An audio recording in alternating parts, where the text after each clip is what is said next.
Let's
go.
All right. Well, hello, everyone, and welcome to Birmingham Bible Church's very first college virtual college fair. So thankful that you decided to join us here on today. I'm just going to give you guys a few minutes to come on in, to invite your family, invite your friends. We are excited about this. Hello to everyone who is on Facebook.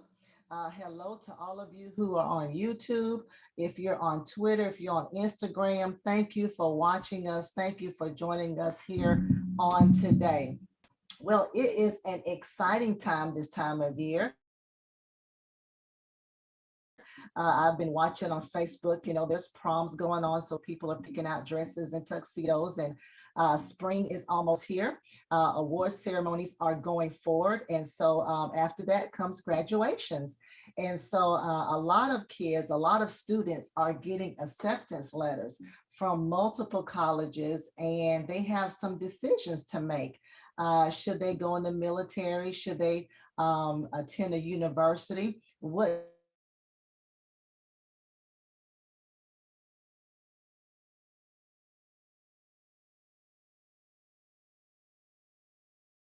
should they do? What kind of career should they have? Listening on that, and maybe want to change careers. It's good too, because during this pandemic, we learned, maybe this is not working. Let's do something different.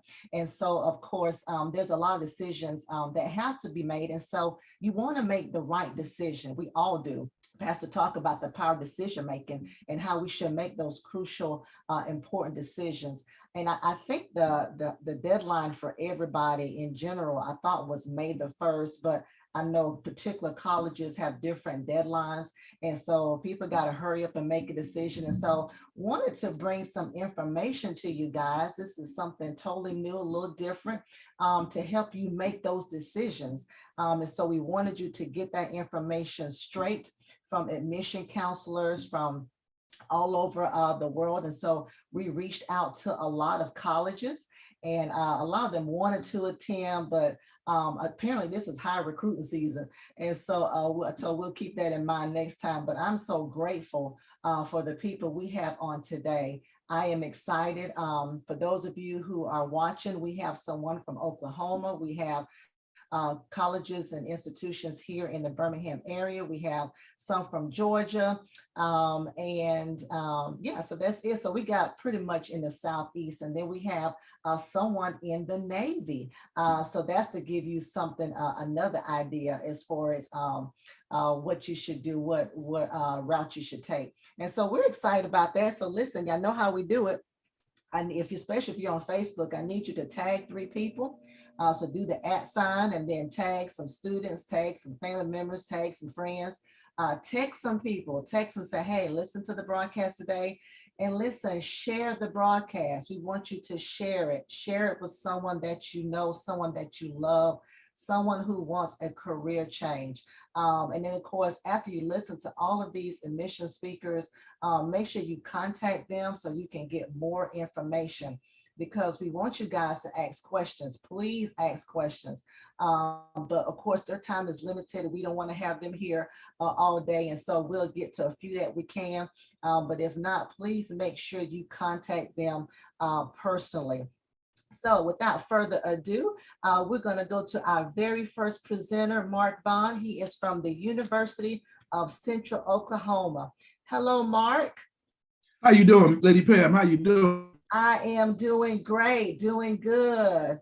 How are Good. you? So I'm doing very well through the cool here in Oklahoma this morning, but God is good. Amen. Amen. Well, it'll change in the South. We wear shorts one day and then sweaters the next day. So Yeah, it may change. it was 30 degrees yesterday, it's supposed to be 72 today. So Wow. yeah. Yes, sir. Well, tell us about the University of Central Oklahoma. Thank you very much. Good morning, everybody. I hope, trust, and pray you guys are doing well. As Lady Pam said, my name is Mark Vaughn. I am the Director of Recruitment at the University of Central Oklahoma. I'm going to do a brief slide presentation at the end of the presentation. If you have any questions for me, please feel free to ask me. But this is, like she said, this is welcome to the University of Central Oklahoma. We are the 3rd largest university in the state of Oklahoma. Our class sizes, we average about 26. In our classes, we have over 120 majors of study. 15,000 students reside on our campus. We are ranked #1 in job placement after graduation. We have some very good degrees. Now, here's a couple of our degrees, most of our degrees. Our top degrees on this campus is our nursing program. We have a forensic science laboratory, FBI, come to study on our campus, and our mortuary science on our campus. We have a wide variety of degrees on our campus. So if you look at this screen right here, you'll find your degree on this particular screen. You like to dance, you like to sing, if you can sing, skip, hum, or dance, we got that major for you. So whatever your major is, we have it for you. We have some qualified professors to teach you and to instruct you on your particular gift. And like I said, you will find a position when you graduate. And because we sit in the city of Oklahoma City, just north of Oklahoma City, there are a lot of opportunities to do internships. So remember that, a lot of places do internships. Now, we are ranked nationally in our Forensic Science Institute. 7 degrees of programs available online, audio production, music, business offered. We have a bachelor's of business administration. We have a wide variety of things to do on our campus. Now, here are some of the qualifications you have to do to get in our university. Now because of COVID, we are not asking for the ACT or the SAT. So we are test optional, but you have to have at least a 2.7 grade point average to be admitted into our university. You have to submit an unofficial high school transcript. I know this says official, but we changed it to unofficial because of COVID. Submit the unofficial high school transcript, and that's it. That will get you admitted to our university. Now, the 2.7 unweighted GPA. I know there's a 5-point scale, but on a 4-point scale, which a lot of universities use, you have to have a 2.7 grade point average to be admitted to our university. Now, if you are taking concurrent classes, submit your first-time freshman application. Do not do a transfer application. You can take as many college credits as you want while you are enrolled in high school. I have a lot of students enrolled in UCO as juniors, but they're still considered freshmen, so they still qualify for all the freshman scholarships. If you take once you graduate that summer, if you take more than 6 hours after that, you'll be considered a transfer student. So think about it. Don't take more than 6 hours after you graduate from high school, okay? Because you'll still be qualified for freshman scholarships. Submit a high school transcript showing your concurrent credits. Like I said, do not apply for that transfer scholarship because you're still considered a freshman, but you are a junior. Now, once you are admitted to the university, we have what we call Forge. Forge is a freshman orientation. You will come and spend the night on campus. You will meet a lot of students that will be your classmates. There is a cost to that, but it goes towards your bill. It's a two-day overnight experience where you'll get to stay on campus, meet other future Broncos, you meet an academic advisor, get your classes, and you go home. It's a lot of fun, a lot of rigor. So after you get admitted, sign up for Forge. For transfer things. Now, the big scholarships, the deadline is passed, but our automatic scholarships, we extended to April 1st. So if you apply, you have a 2.7 grade point average, you still qualify for automatic scholarships. But as far as our Regent Scholarship, our Presidential Scholarship, and things like that, those scholarships that deadline is passed already, but you still qualify for automatic scholarships. It starts at $2,500. So that's a good scholarship. Now, to apply, go to our website, www.uco.edu. Submit your application and have your counselor send us a transcript. To make it easier and quicker, I'm gonna give you guys my email address. I'll put it in the chat box. I'll give you my email address. Email me the transcript and I'll have one of my admissions counselors push it through. Because you guys are on here today, I'll do that for you, okay? Thank you. Now, this is old stuff as far as the deadline for scholarships.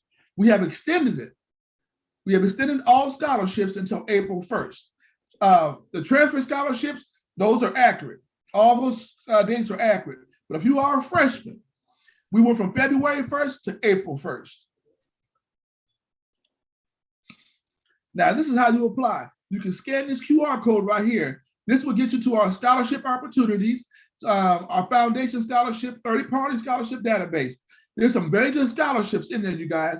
There are a lot of scholarships out there that go unused. Coca-Cola, Pepsi, Ford, Chrysler, they offer very good scholarships. Even if you're left-handed, there are left-handed scholarships out there. My wife is left-handed. Hey, when I was in college, I didn't know anything about a left-handed scholarship. So if you're left-handed, hey, get on, Google all that stuff. There are a lot of scholarships that go unused that students do not use. So feel free to scan this QR code. I'll leave it up here for a few seconds, and you can scan this QR code. We are one of the most diverse universities in the country. We have diversity, inclusion. We have fraternities and sororities on our campus. For those of you on here, we have what they call a Divine Nine on campus. I'm Alpha Phi Alpha Fraternity Incorporated, the first, 1906, the coldest, the boldest, and the baddest. I don't care nobody else say, hey, you Omega Kappa, that's your business. Everybody can't be an alpha. Everybody can't be an alpha man. That's okay. So, but we do have the Divine Nine on our campus. We have community service opportunities. We have a lot of opportunities to stay busy. I tell students all the time, if you go to anybody's college, you get up in the morning, you go to breakfast, you leave breakfast, go to class, leave class, go to lunch, leave lunch and go back to your room, you're not going to enjoy it. Get involved. Get involved in college life because it's a lifetime experience. You're going to meet friends from all over the United States. Now, we have involvement fairs. We have students on our campus that will get you involved and set up in our student center. You walk through the student center, you can sign up to get involved with the football team, the basketball team, athletics. There's all kinds of different things that happen on our campus. We have student ambassadors that give tours of our campus. I hire students in my office. I have a lot of students that work in my office for me and my recruiters. I have 12 recruiters that work under me. So like I said, it's a lot to do to get involved in. Athletics. Now, unfortunately, my office, we don't recruit athletics, okay? But we have all the men. We even have a hockey team at our university. So, but you can send me the film and I make sure it gets to the right coach, okay? We have club sports as well. So if you want to get involved in a club sport, feel free to do that. We have a bass fishing club sport. We have cheer and pom, hockey. We have an esports major on our campus. I never knew that until I got to UCO. It is a conglomerate. Matter of fact, we have a high school competition coming up in a few weeks on our campus. It's like a World Series of esports that's on our campus. So like I said, there's a lot to do, lot to offer on our campus. If I can do it all over again, I would go to mortuary science school. I don't bother you. Now, this is a list of all of our housing right here. We have a wide variety of housing on our campus. We have a lot of apartments around our campus. And like I said, because we sit locally in the city of Oklahoma City, well, Edmond in particular, Edmond, Oklahoma, there are a lot of opportunities to live off campus in apartments. But these apartments that are in front of you are our university apartments. So there's a lot of places to live at UCO. I know I'm going fast, I only got 10 minutes. I think my time, I'm preaching, y'all. So I respect time. Okay. Now, studies show that living on campus your first year, I'm telling y'all, if you live on campus your first year, your grades are going up. To commute, you're not going to get the full college experience. Okay, that's just Mark Vaughn's personal experience. Live on campus, get the full college experience living on campus. That's the best place to live. You'll meet students from all over the nation living on campus. Now, there's a lot of campus resources we offer. We have disability support services. We have veteran student services. We have women's research centers, career development, COVID testing, central pantry. We have a pantry on campus. If you don't have any food in your room, you can go to that pantry and get groceries for free. It's open to faculty and staff, and there's a lot of good stuff in there. I walked through, it's in my building. I walked through it the other day, and the director gave me a tour. I said, this is amazing. But a lot of students are too embarrassed to go buy and get groceries. Don't be embarrassed to get free stuff, y'all, okay? There's a lot of free resources on our campus for you. All right, this is the time I'm gonna stop. I'm gonna stop sharing my screen and ask, are there any questions you have for me? Any questions you have for me? So I don't see any questions in the chat, but I'm gonna tell you, this is awesome.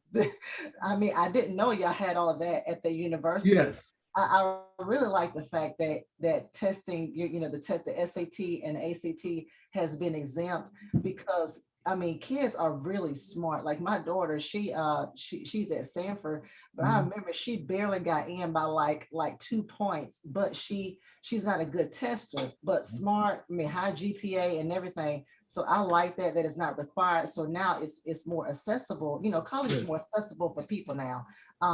Great information, student life, the pantry. Yes. I wish I had that in college. We had Roman numerals.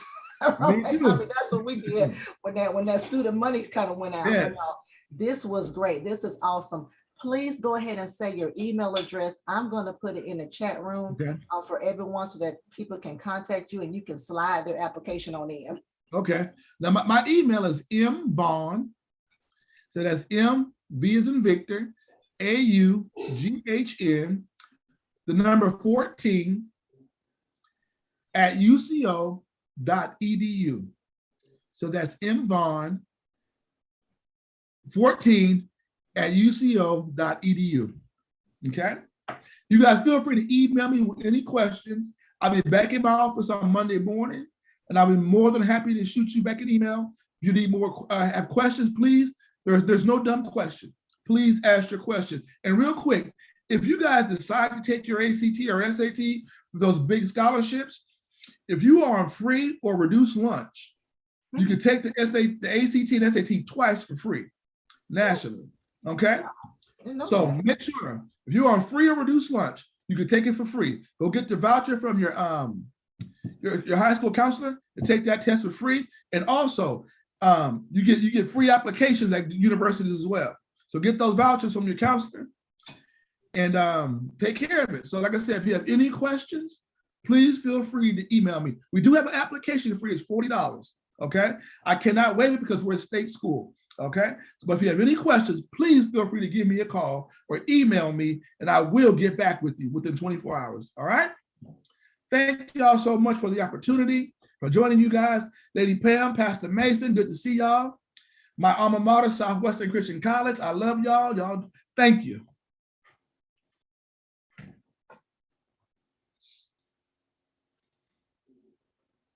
Great presentation, Mark. Great presentation. Thank you.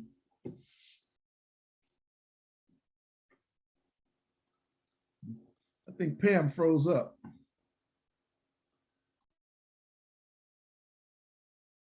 Yeah, that's what it appeared. From Stanford. Hey, Miss Allie. Hello, Lady Pam. I think you froze a little bit, so if you were talking, I did not hear you. I did. I appreciate that. Internet is something else. But yeah, so Miss Allie is from Stanford University, and we're going to give way to her to do her presentation of all the perks that Stanford has to offer. Awesome. Thank you. So my name is Allie Woodside. I am an admission counselor and multicultural recruiter at Stanford. I'm also a Stanford alum. So I know firsthand what it's like to be a student at Stanford. And so I'm excited to share a little bit more about Stanford with you guys. So I'm going to share my screen and kind of go through this PowerPoint with you guys. So can everyone see my screen? Yes, we see it. Yes. Okay, perfect. So something that we encourage all of our students to think about as they're going through the college decision-making process, we always encourage them to think about these 3 questions. So maybe if my screen will go to the next slide. There we go. So the first question is, how has Stanford stood out to you in your college search? specifically to Stanford, how has Stanford stood out to you, but also any school that you're looking at, how has it stood out to you in your college decision-making process, good or bad, things that are important to you, all that kind of stuff. The second question is, what problem do you want to solve? That's a really loaded way of just asking, what do you want to major in? Ultimately, when you graduate, you're going to want to solve this big problem. So how can your school help you get there and prepare you as much as possible for your next steps in the real world, all that kind of stuff. And then third question we always encourage students to think about are, what are your top 3 priorities in the college decision-making process? What are your top 3 priorities and things that you want in a school? So I wanted a small school, a Christian school with a study abroad program. My best friend Emma was a soccer player at Stanford, and her top 3 priorities were soccer, soccer, and soccer. So it looks a little bit different for everyone, which is why it's important to always think about those things as you're going through everything. A little bit about Stanford's history. We were founded in 1841 as Howard College in Marion, Alabama. We're actually the 87th oldest institution in the United States. So we've been around for a long time. So we have a lot of fun Stanford traditions. We're located in Homewood, Birmingham area. So you may or may not have heard of step sing, which is a big Stanford tradition on our campus. Our campus is very beautiful, and so at Christmas time, we hang Christmas lights, and it's this whole big event called Lighting of the Way. And so there's so many fun traditions because we've been around for a long time. But ultimately, we are rooted in Christ, and that's at the center of everything that we do. 4-year Christian university, and that's very evident in the people that you meet on campus, the students, the professors, faculty, staff, all that kind of stuff. And so our former president, Dr. Andrew Westmoreland, always used to say that we sit in the shade of trees that we did not plant. And so we've grown to where we are today because of people who laid the foundation and rooted us in Christ, which is really great. But because of that, we're able to have grown so much. So now we have 17 Division I sports. And so our football team gets to play one big state school a year, which is really cool. Typically, our sports teams will play schools like Furman, Wofford, Mercer, things like that. We're in the Southern Conference. But it's really cool to go to those big games. We've played Auburn, we've played University of Florida, we've played FSU, Georgia, things like that. But we also love our home games because it's just such a fun time. We tailgate on the quad, all that kind of fun stuff. Stanford's a place where students really, really like to get involved, and Stanford's a place that cultivates leaders. So we have over 100 student organizations, everything from a Stanford Gamers Club to on-campus ministries, worship ministries. We have a blacksmithing club, an equestrian team, all of these different things to explore, which is a lot of fun because you can get involved in so many different things. We have 14 different Greek letter organizations, 3 of the Divine Nine, and then we also have your typical Panhellenic and IFC fraternities and sororities, which is a lot of fun. About 50% of our students are Greek, about 50% are non-Greek, so it's a great way to get involved, but not the only way to get involved, is what we like to say. A lot of students may or may not know what they want to major in coming in. The average person changes their major 3 times in college. So it's okay if you don't know. It's okay if you need to take time to figure it out. Stanford has over 180 different majors, minors, concentrations. So that's a lot, but we have different resources available on campus. So our Career Development Center is a great resource for our students to kind of figure out what they're looking to do with their life. They have no clue. And even after you're a student and you're graduating, or if you're a Stanford alumni, you can still go to the Career Development Center to have their help when it comes to resume writing, looking over any job applications that you have, and helping and giving you resources to see what job opportunities are open within the area that you can apply for. So it's great when you're a Stanford student, but also great as an alumni as well. We're the #1 largest private university in the state of Alabama. And one of my favorite stats that I like to share is 97% of Stanford graduates are either employed or in graduate school 6 months after graduation. So Stanford not only knows where their students are, but they're preparing them to be successful in their field. They're preparing them to be in the real world, but to know what they're doing and have those opportunities and everything like that. Our total enrollment right now is about 5,700, and that's kind of a perfect number for us. because that means the average class size is about 19 to 20 people. Student to faculty ratio is 14:1. And with that, students get to know their professors.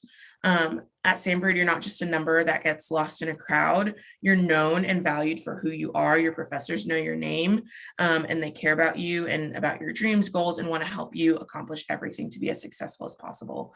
It is completely normal for our students to have several different internship opportunities when, throughout their time in college. I know one of my best friends, he interned with Regions Bank when he was a Stanford student, got a job working for them after, like straight out of college, which was amazing.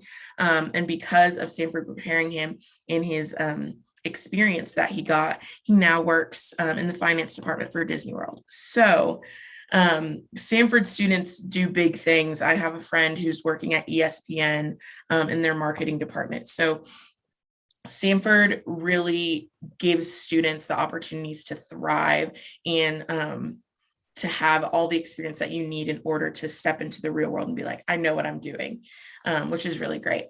70% of our students are from out of state, so you get to meet people from all around the country, go on vacation with people to Florida for spring break or something like that, which is always a lot of fun. We have 20 different intramural sports. We have flag football, volleyball, all of the things to be involved in. We have a bubble soccer team. You all know those clear tubes that people like run into each other with. Yeah, it's a lot of fun. So just another way to get involved. Study abroad is very popular at Stanford as well.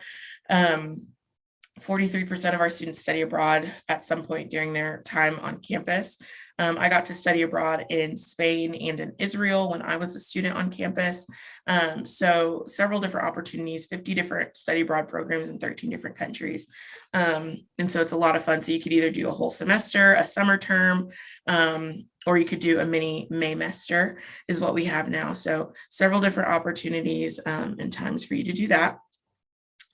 So we have 5 different components to our application. So it's the application itself. It's an essay, your official test scores, your official high school transcript, and an academic letter of recommendation. The past couple of years, we allowed students to apply test optional because of COVID. They haven't made the final decision as to whether we're going to keep that trend or not. But I always say, if you have the opportunity to take it, go ahead and take it. But if not, then we are completely understanding of that as well. Our middle 50% of students have between a 23 and a 29 ACT, between an 1130 and a 1350 SAT. The average GPA is around a 3.7. So this is not a minimum requirement by any means. This is just kind of the average of where our incoming freshman class stands. But some students have higher, some students have lower, but that's just kind of the average. So if you have a 3.5 GPA, you're like, oh, I can't come to Stanford. That is not true. Still apply. No matter what. And I always encourage students to come and visit campus too, because it's, number one, a beautiful campus, but any school that you're looking at, when you go and visit the campus, you'll get a feel for what the students are like, what student life can be like for you, and can you see yourself in these shoes and see yourself being here for the next 4 years, which is always super important. Our application is still open.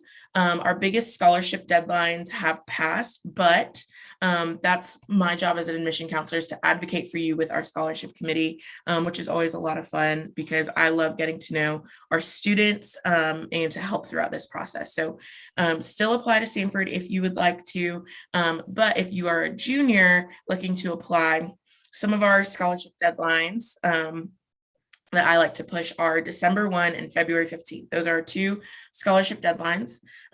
We have 3 main sources of aid. I always encourage students to apply before December 1st, but with your admission application, you're automatically considered for our 2 highest merit-based awards and our legacy scholarship called our Sherman Oaks Scholarship. And then we have additional scholarships, a lot of them with a December 1st deadline, but our Davis Scholarship is our leadership and involvement scholarship. So any sports team, club, stage manager of a musical, anything you've been involved in, community service jobs, apply for that. Then we have a minister dependent scholarship. So if you have a parent that's involved in full-time vocational ministry, you'd be eligible for that. And then depending on what you want to study or major in, we have departmental scholarships available for you as well to apply for. And then some of you may be familiar, some of you may not, but the Fafsa is the free application for federal student aid. That's grants and loans from the government that you'd be able to receive. Always fill out the Fafsa, especially with us at Stanford. We can evaluate for any additional need-based assistance that the Fafsa may not be fully evaluative of. So, for example, the Department of Education says we look at taxes from 2 years prior. However, with COVID, I had families last year say, hey, I lost a job. This isn't reflective of that. And so our financial aid department's able to evaluate that and award any additional need-based assistance. We don't have any full ride scholarships at Stanford, and that's because our philosophy is making it as affordable as possible for as many people as possible. 90% of our students receive aid from Stanford. And so as long as you apply before December 1st, I would say you're in a pretty good spot. But you're valued at Stanford, you're known at Stanford, and everyone wants to see you be as successful as possible. I like to say you're not just a number, because every number has a name and every name has a story, and every story is truly valued. And I have countless, examples of that. And if you come on campus, I know students will as well, but I just encourage you to apply to Stanford, come to Stanford, see all the things we have to offer, because it's a very special place. When the rubber meets the road and the going gets tough, not only are you cared about, but you're prayed for. Professors are like, don't worry about getting assignments and how can I pray for you? What do you need right now? What does your family need? And so to have that support is something that you can't get everywhere, but something that I know I was super grateful for in my college experience. And so I'm a couple minutes over, but this is my contact information. So please feel free to reach out to me. Send me an email, give me a call. I'm here to help however I can. And that's my favorite part of my job, is being able to build those relationships with students, connect with you guys, and be able to help answer your questions and make this process go as easy and as smoothly as possible. This was great, Miss Allie. Thank you so much. And you are correct in everything you're saying. Like I said, my daughter goes to Stanford, and y'all are really, and please explain to people how even while you're in school, that you can still be applying for scholarships. Y'all just work with her so much. And she has very little money to pay back. And so y'all were great in that. So what you're saying is true. And listen, for those of you who are watching, I want to piggyback on the scholarships. We've done 2 scholarship webinars with a lady from Atlanta. And so, of course, make sure you take advantage. And they're right. There's left-handed scholarships. If your mom is, or your single parent home, there's scholarships, with so many scholarships that are out there to take advantage of. And so, of course, thank you so much, Allie. That was awesome. That was great. I am also going to put, I'm going to put your information in the comment section as well. So you have a great rest of your Saturday. Thank you. Thank you. You too. All right. Bye-bye. All right. And so now we have Andrew Coulson from the University of Alabama here in Birmingham.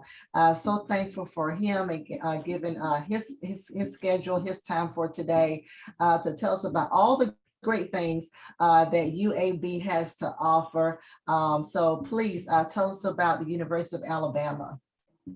Yeah, well, hey, thank you, Lady Pam. And my name is Andrew Coulson. I am the Associate Director of In-State Recruitment for UAB, University of Alabama at Birmingham.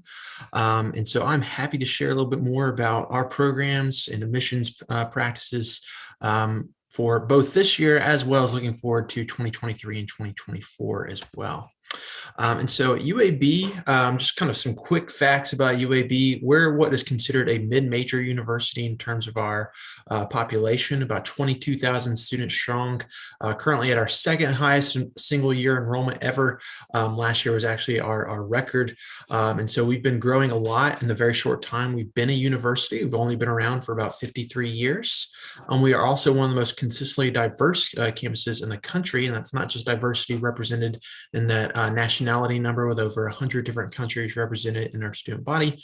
That's also racial diversity, socioeconomic diversity, ethnic diversity, and even geographic diversity within the U.S. So we have students from all 50 states in the U.S., And if you really want to get granular, all 67 counties in the state of Alabama. And we are still very much an Alabama university at heart. About 75% of our students do come from the state of Alabama, with about 5% international, about 20% coming from another U.S. state.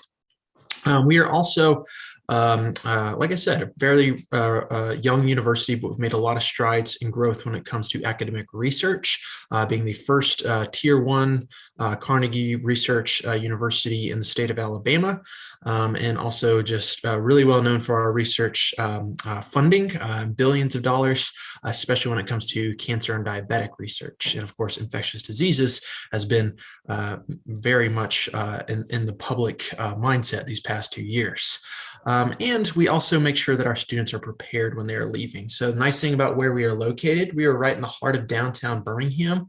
And so that is the largest metro area in the state of Alabama, offers a lot of opportunities for our students to have a unique college experience while still having all the bells and whistles of your traditional college experience, whether it be Division I athletics, student organizations, and of course, just the academic experience in and of itself. But you have the added bonus of utilizing the city as your classroom, as well as your playground. And so our students have the opportunity to do some unique internship opportunities right next door, or even on campus in some instances, where they get that resume to go along with that degree. And so that's why 88% of our students do know where they are going after they graduate, or they already have plans, whether it be grad school or a career. So really excited about what our students are doing in the world of business, in the world of education, in the worlds of arts, and of course, in the worlds of medical research and medicine itself. Now, like I said, we are growing. So we have quite a few different buildings that have been popping up on campus. We are adding to our freshman residential experience. Mcmahon Hall is a brand new freshman residence hall that was just completed and is in its first full year of operation as of this year. And so that houses about 700 plus students. We also have Blazer Hall and Gold Hall as our other 3 freshman residence halls, and then a myriad of other different upperclassmen residence halls as well. We have our science and engineering complex, which actually just broke ground a little bit earlier this summer, and will be finished by the end of this year, very beginning of next year. And so that'll house all of our science and engineering majors, will also be one of the largest academic buildings used by almost any discipline when it is completed.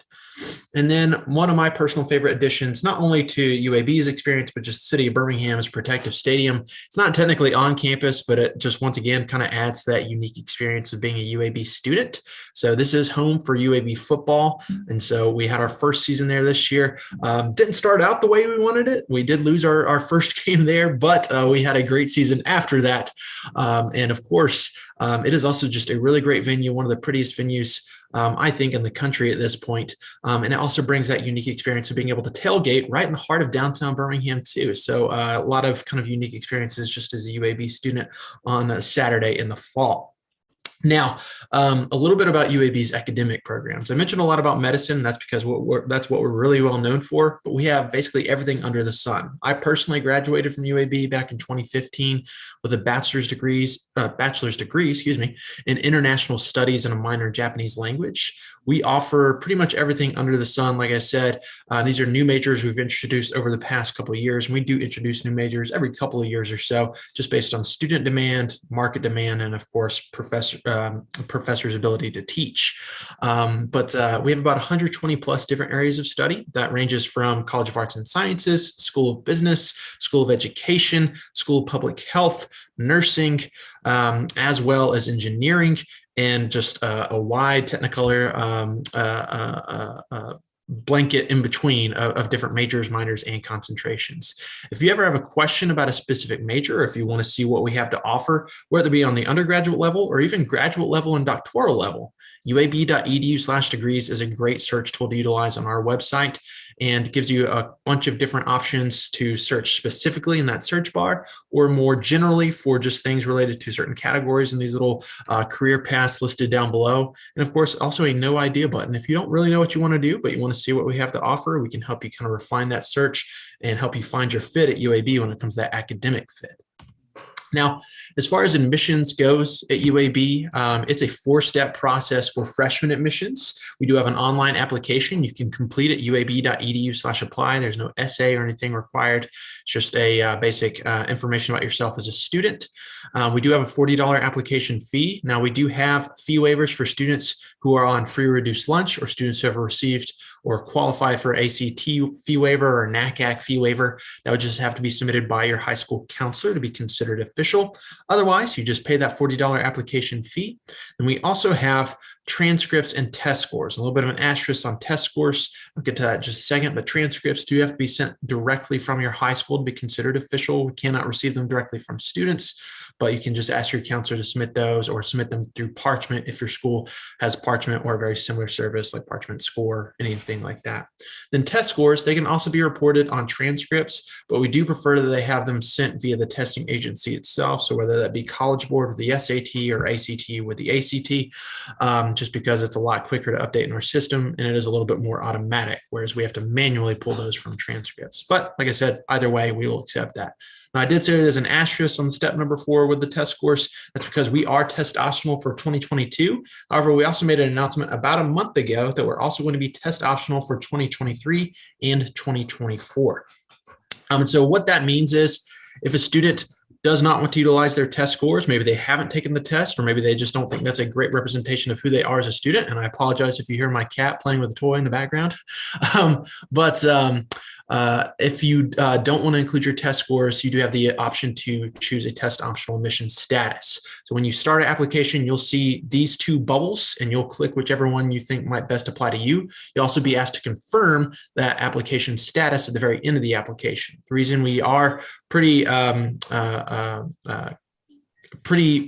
guess, upfront about asking you about if you are sure about that is because once you do submit your application, whether it's test inclusive or test optional, you are going to be stuck with that option. So we do just want to make sure you are aware that you are choosing what you're going to be most comfortable with when it comes to admissions as well as scholarship consideration.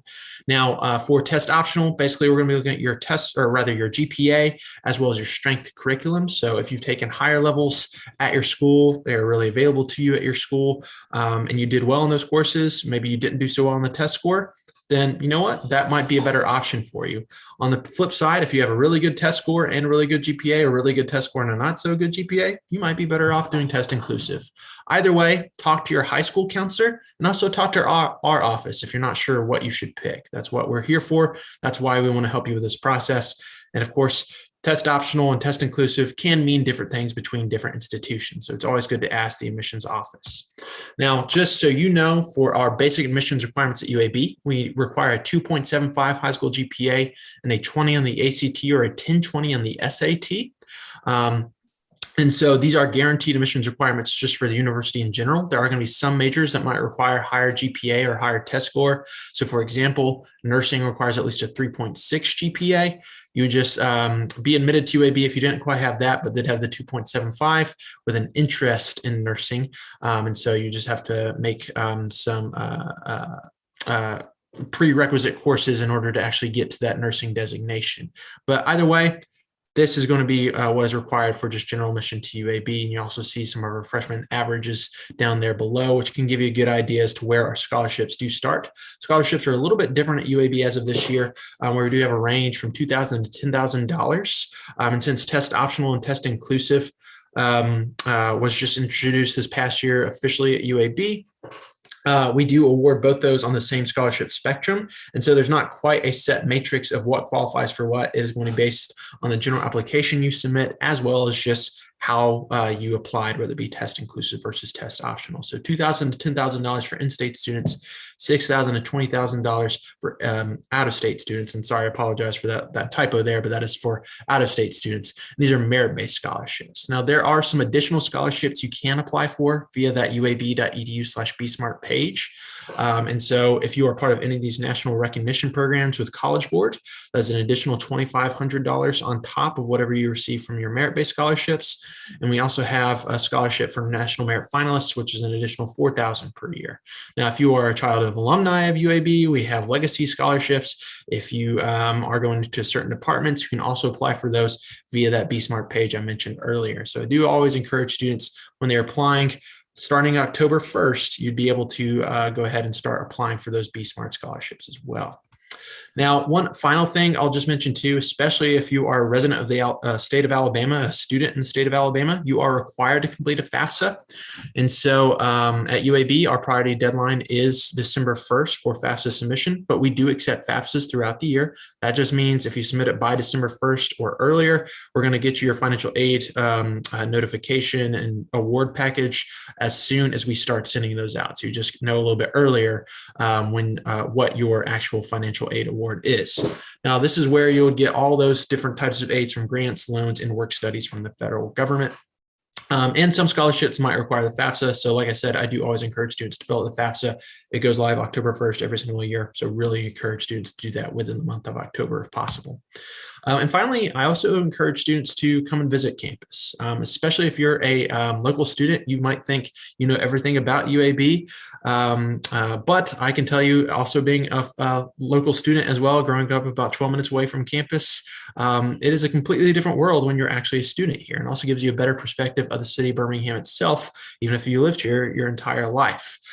So really encourage you to come do a campus visit. That's the best way to figure out if a school is right for you. We have visit days throughout the year.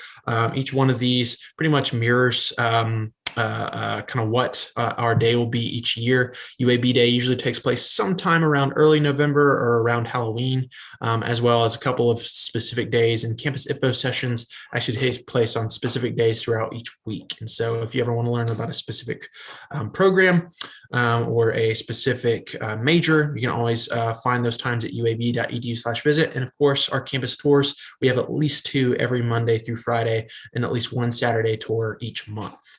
And finally, also just connect with us. So we have admissions counselors based on geographic area. So within the state of Alabama, it's going to be based on county, and specifically within Shelby and Jefferson County, it's also going to be based on school. So you can find all of our counselor information at uab.edu/mycounselor, and also connect with our students, our student trailblazers who are tour guides. If you want to learn a little bit more about our student life.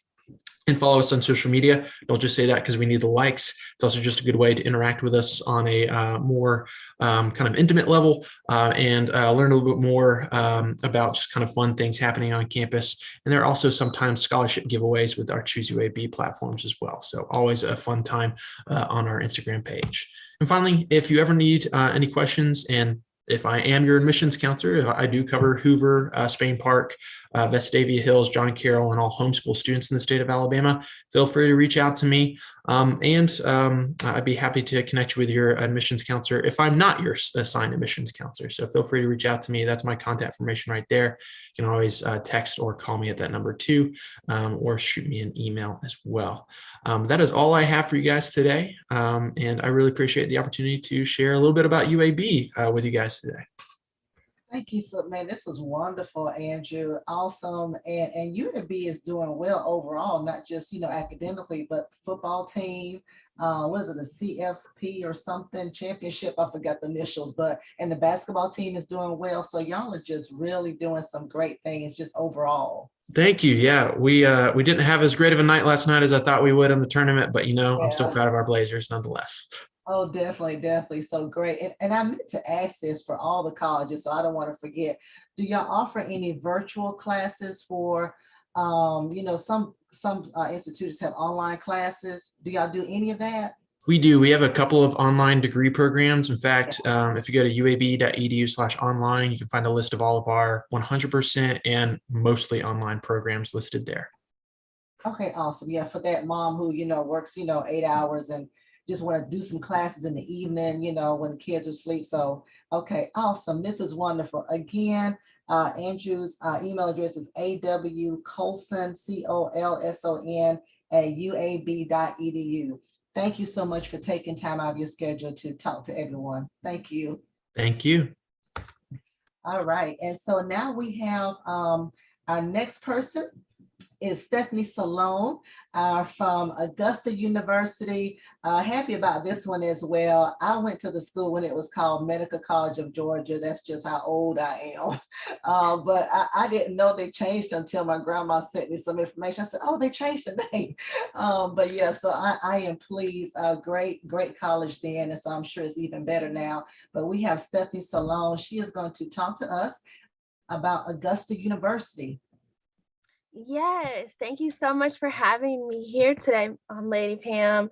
I am Stephanie Salone. I am one of the admissions counselors here at Augusta University. I work with the students who live in the central southwest territory of the state of Georgia, but I'd be happy to answer any questions that you may have, even if you don't live in those designated areas. Can everybody see my screen okay? Yes. We're good. Okay. All right. So I'm going to go ahead and get started just to talk a little bit about Augusta University. Augusta University is located in Augusta, Georgia. We are Georgia's designated Center for Health Science Excellence. We also have 4 main campuses throughout Augusta, only a few miles apart from each other, as well as our medical facilities throughout. I'll start with our Summerville campus. Our Summerville campus is our most historic campus. It's where most of our majors are going to be housed. And then we have our health science campus, which is our medical district. And that campus has the Medical College of Georgia, the Dental College of Georgia, and also where some of our nursing students go to school. And then our residence halls are located there. Our incoming freshman students would reside in Oak Hall. It is a suite style residence hall. And then also on that campus, we have our athletic facility, which is also has our dining hall. And we have brand new math and science labs on our health science campus. So it's actually pretty cool. And then we have our Forest Hills campus, which is where our Christenberry Fieldhouse is located, where our basketball team plays. Yay, go Jags. And then we have our Riverfront campus. And on that campus, it has our cybersecurity and computer science students. At Augusta University, we aim to promote an education for life. So an education that enriches your life now and sets you up for a lifetime of success and empowers you to make life better for the people around you, right? So our current structure gives us a rich history and it has a lot of growth and development. The Medical College of Georgia is the only public medical school in Georgia, and it was founded in 1828. Over the years, the formation of what became Augusta University provided much needed educational opportunities to the Augusta area while becoming the pillar of the Augusta community. The consolidation of the Medical College of Georgia and Augusta State in 2012 set us up to provide our students and community a life-saving and life-changing education. After a series of name changes, like Lady Pam mentioned earlier, in 2016, we became Augusta University, and we have been growing in size and opportunity ever since. Our overall enrollment at Augusta University for fall of 2020 was about 9,565 students, with an undergraduates making up about 5,675 of those. We do offer over 150 different programs of study housed within our 10 academic colleges. We boast about our 15:1 student to faculty ratio, which allows all of our students, no matter their major, to build relationships and to get involved with undergraduate research early on. I will say that that was one particular thing I was looking for when I was searching for my college or university. I wanted those small class sizes so that way I can get that more personable one-on-one with my professor. This research identity has been growing thanks to the opportunity for students to get involved alongside their faculty so early. Recently, we've seen the research identity in the public eye through the COVID-19 pandemic. As devastating as it has been, Augusta University was charged by the state to lead the fight against COVID and our vaccination initiatives, all done by our research partnerships across disciplines. A team of AU students and faculty in different art and physics and health science programs, they work together to develop a telehealth app for patients and healthcare providers to safely use to triage potential COVID cases statewide. Pretty cool, right? Another fun fact, a graduate of our medical illustration program designed the image most widely associated with the depiction of the virus. And that image is actually shown in our on our health science campus in our brand new math and science lab. So it's actually pretty cool to actually see the image that we see all over the news. We're going to move on to academics. We've got over 150 programs ranging from health sciences to education to business to liberal arts. Some of our most popular undergraduate programs are cell and molecular biology, nursing, business administration, kinesiology, psychology, and cybersecurity and computer science. The cybersecurity program is actually unique because Augusta is one of the top 10 global hubs for the field of cybersecurity and the nation's capital for cybersecurity. So the Department of Defense, the NSA, and a number of other cyber agencies, they have cyber units that are actually housed at our cyber center, sharing the space with our students. So if you're looking to go into cybersecurity or computer science, there's a lot of internships and networking and scholarship opportunities, as well as that hands-on experience for you. We're so proud to house the state's only dental school and the only public medical school, as well as the oldest and largest nursing program in the state of Georgia. With that, we have our competitive professional scholars programs that provide students accelerated entry and pathways to their MD, DMD, or BSN. Each program has its own requirements. For nursing, students admitted to the program as incoming freshmen will have a seat guaranteed in the BSN program starting their junior year, as long as they meet and maintain all testing and GPA requirements. For medical and dental scholars, students admitted will be on track to complete their BS in cell molecular biology in 3 years, and those who meet and maintain all those testing and GPA requirements will then have a seat waiting for them at the Medical College of Georgia or the Dental College of Georgia, where they will be able to spend their next 4 years earning their MD or DMD. So it's very, very competitive, but it's a great program for students who are interested in the health science field.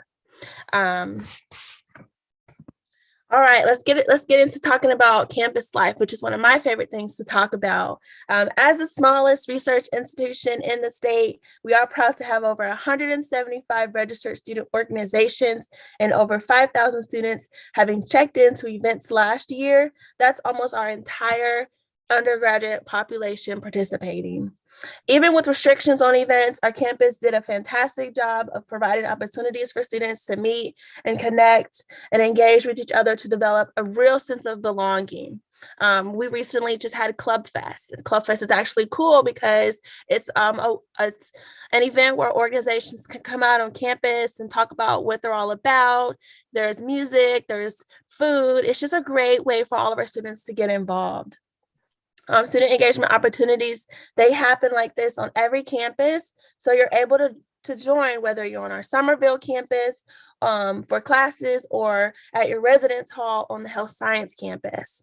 We also encourage our students to get involved in the Augusta community by engaging with local businesses, finding local restaurants, or just relaxing on the river. I'm actually from Augusta. I've been here most of my life. So if you have any questions on the eateries, places to hang out, feel free to reach out to me. I'd love to give you some of my favorite options. Tuition and fees. These numbers are estimates for only 1 year. For an in-state student, the average is going to be around $18,000 a year while living on campus. For a student classified as out of state, it's a little under $35,000 a year. Those estimates and costs are, of course, prior to Hope, Zell Miller, and any other scholarships. And about 80% of all our Augusta University students, they do receive some type of aid. Our application for fall 2022 is currently open, and you can apply through Common App or Georgia Futures.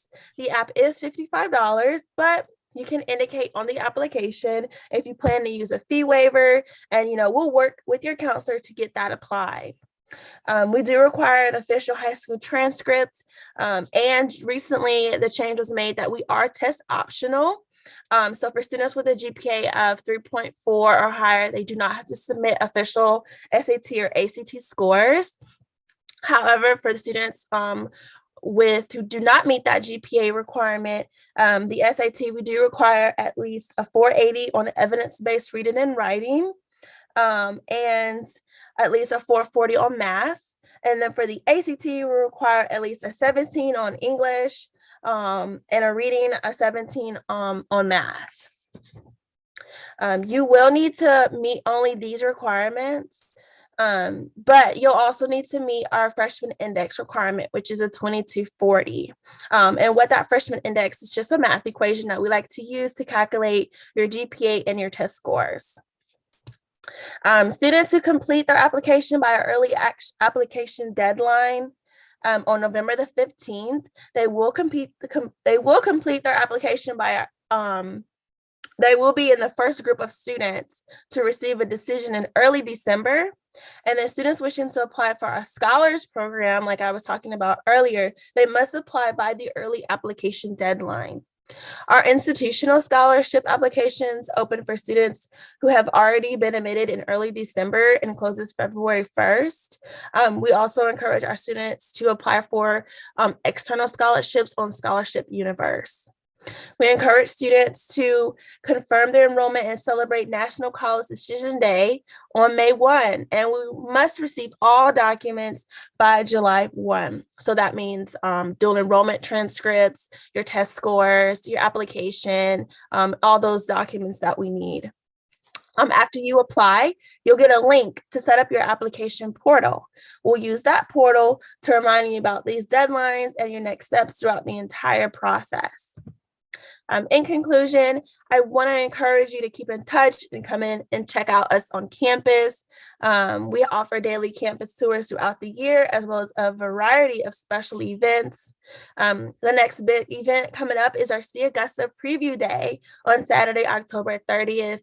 We just had See Augusta last month, and it was spectacular and amazing. Our students enjoyed it. You can learn more and register for events like these at augusta.edu/visit.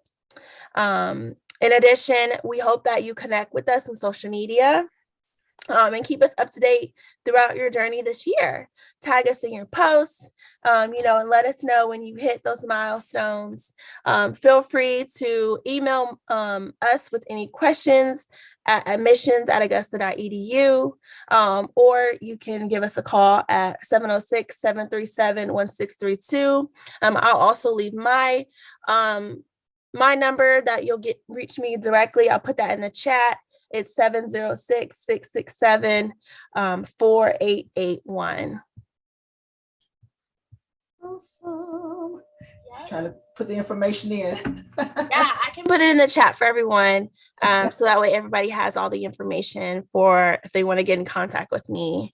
Yeah, thank you so much, Stephanie. You're welcome. I was talking to you a couple of weeks ago, and you were talking about cybersecurity, and I haven't heard of a college doing that. I'm sure there are some, but it's so needed now, because during this pandemic, I think the thieves were just kind of amped up on, getting into accounts, and, it was really a terrible time. And so it's so needed, and it's wonderful. Y'all have it right there. Right there. Isn't there a base? Was there yes. Something? Yeah. Fort Gordon. Fort Gordon. Yeah. Maurice is saying, yeah. And I'm glad y'all have more student activities. Oh, yeah. Back then, we had to go across the street. I think it was called Payne. Payne College is still there. We had to participate in their activities. But this is great. Wonderful. Thank you so much for joining us on today. We get a lot of people view from Georgia, and so this gives them an idea of just everything you all offer. So thank you so much. Thank you for having us. We will see you next time. Thank you, Stephanie. Have a good Saturday. All right, you too. Thank you. All right. And so next we have from Southwestern Christian College, we have Miss Bernicia. And so I'm excited about having her on because she is also an alma mater of my husband, Pastor Mason. And so he went here for a couple of years, and we know some people who've gone here. I think our first presenter, Mark Vaughn, I think he went here as well. And so, of course, hello, Miss Bernicia. Am I saying your name Hi, right? how are you? I'm doing Yes, good. Vernisha. Good. Yes. And you're also the sister of, I thought it was Shay that was presenting. I said, oh, because I thought Shay was short for Bernicia, but Shay has been on with us before, and she's talked Yes.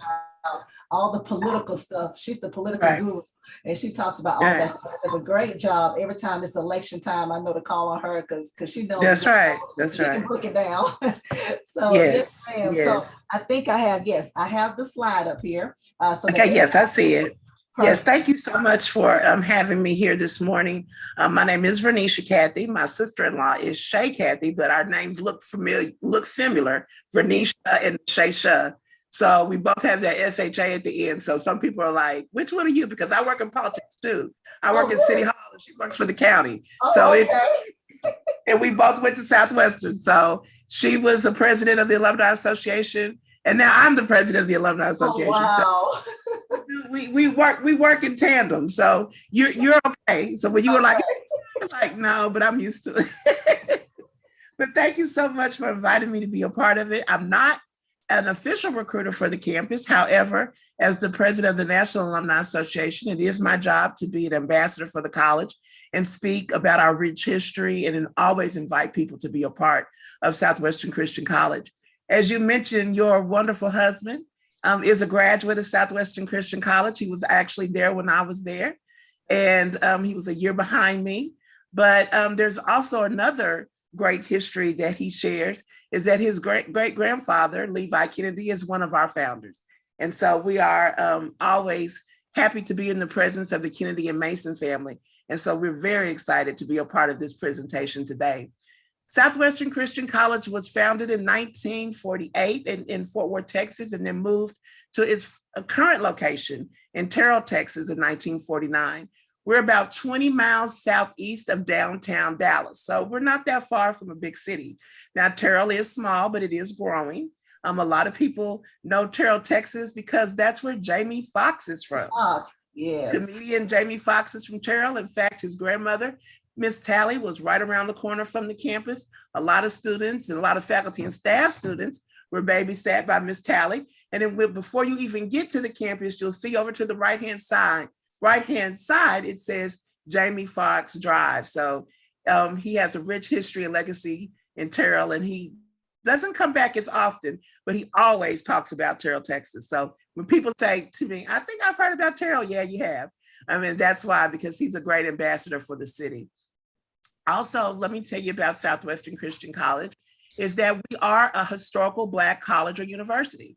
Right now, there's 105 HBCUs, and we are one.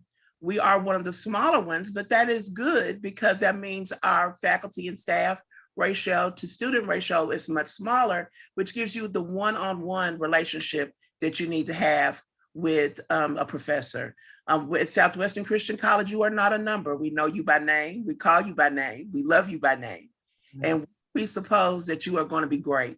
And so we have chapel every morning at 9:30. We start our day together in praise and worship, and then general announcements to the campus. And that is one of the highlights of our campus. At Southwestern, we are a junior college for most of our majors. For those that are interested in religious education or Bible, we are a 4-year institution. But those that just want to get a fresh start and, not really sure exactly what you want to do yet, but still want to have that HBCU experience, you can definitely do that with us at Southwestern. On April the 9th, we're going to have our high school day. And we're only 8 hours from Birmingham. I did Google it to see how far, but we're only about 8 hours from Birmingham. So if you would like to come and visit our campus, you may do so on April the 9th. That is our high school day, and that's the graphic that you see today. You have to register for it. It is a free event. And so if you register for it, we'll be there and ready to receive you. On that day, we will have some of our professors will be there. We're definitely going to have a continental breakfast and lunch. We will have tryouts. We have basketball, men and women's basketball. We have women's volleyball. We have men and women's track. And we also have intramural sports as well. It's not necessarily a tryout for that, but you'll be able to sign up. On that day, our financial aid director will be there to go over all types of financial aid options that will be available to you. And then, of course, our academic dean and our registrars will be there as well to talk about the different academic options and scholarships that are available. And there'll also be a college class demonstration as well. Our president will be on the campus that day as well. He's also an alum of the college. His name is Dr. E.D. Singster Jr. He is our current president. Before Dr. Singster, we had Dr. Jack Evans. Dr. Jack Evans is the longest running president in the US of any college, whether it be at HBCU or PWI. So we have great history and legacy at Southwestern Christian College, and we would love for you to be a part of our story. As the alumni president, I can honestly tell you that from here, and when I say here, I mean 200 Bowser Circle. That's where our campus is located in Terrell, Texas. And from here, you can truly go anywhere. We have people on our campus that graduated from our campus that are doctors, that are lawyers, that are, of course, ministers, educators, flight attendants, whatever you want to do, you can do it. Mark Vaughn was saying if he had to do it all over again, he would do mortuary science. We have plenty of people that graduated from Southwestern that went on to do mortuary science. In fact, our biology department right now is ran by Dr. Casero, who is actually a practicing medical doctor. And he also teaches biology, anatomy, and physiology on campus. And as I mentioned, our student to faculty ratio is small. Therefore, you get a lot of the one-on-one attention that you need. Another very unique thing about Southwestern Christian College is we're known for ministry and we're known for music. One of the best a cappella courses that you will ever hear in your entire life comes from Southwestern Christian College. We're right now under the direction of Maestro Leonte Zavala, who is a graduate of Southwestern Christian College and also Fisk University. After he graduated from Southwestern, he went on and became a Fisk Jubilee singer. So when I say he knows music, he knows music. And we're in the midst of growing our choral department again. We're out on the road now doing tryouts. You can email us, contact us, and set up a presentation, set up an audition so you can try out for the chorus. Pastor Mason was a part of that chorus. I was a part of that chorus. And it is very competitive, but it is one of the best a cappella courses out there, especially among the HBCUs. There's a 100-voice choir that they put together every year, and Southwestern has been able to be a part of that. And so we're just so excited to grow our choral department again. We lost a lot of members due to COVID. A lot of our students graduated and we weren't able to, travel at that time and do a lot of recruiting. And, music was one of the areas that suffered, but we are back and ready to roll. And so, especially if you love to sing, Southwestern is the place for you. At Southwestern, as I mentioned, from here, you can go anywhere. We have all types of disciplines that we can assist you with. But what I think that is most important is, one of the presenters said earlier that you change your majors about 3 times. I think I probably did more than that. But it was all said and done. But we have people here that can assist you and help you and nurture you and really start you out on your way. And from here, you can go anywhere. As we keep saying, that is one of our main mantras, and that we're also on the move. Southwestern Christian College is ready to receive you. We have our applications. You can go to our website at www.swcc.edu. The application is there on site. If you send me an email or contact Lady Pam or Pastor Mason, they will let me know that you were on this presentation on this Zoom today, and the Alumni Association will take care of your application fee. So you don't even have to worry about that. We do have a rolling admission. As the other schools mentioned, we are ACT, SAT friendly at this time. Due to COVID, we'll do some in-house testing once you arrive and once you're accepted. But the most important thing that you need to do, and I say, especially if a school is offering a free application fee, is to apply, because you just never know what may happen. I thought that I was going to go to Pepperdine University right out of college, and that didn't happen for me. And so I'm glad that I had other options. And a lot of times people sometimes even get somewhere and then realize they can't stay. So I say before you really make a decision on the school that you're going to attend, make sure you have your FAFSA done for Southwestern or any school that you plan on going to. Know the tuition and fees before you make the commitment. Southwestern is one of the least expensive HBCUs, and we're also one of the least expensive Christian colleges among like Abilene Christian, Oklahoma Christian, you know, that family. So we're very affordable. And like I said, for any school, just make sure you have the FAFSA is free. And then any school that you're interested in, you know, they have a specific number. Just Google the name, or not Google the name, but just search the name on the FAFSA. And every college that you're interested in attending, just put those numbers on there so you can get a good understanding of what your responsibilities will be.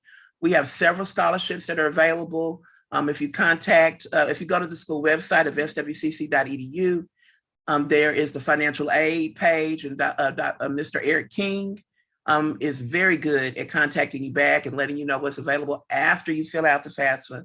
We can't award any scholarships without having that FAFSA done.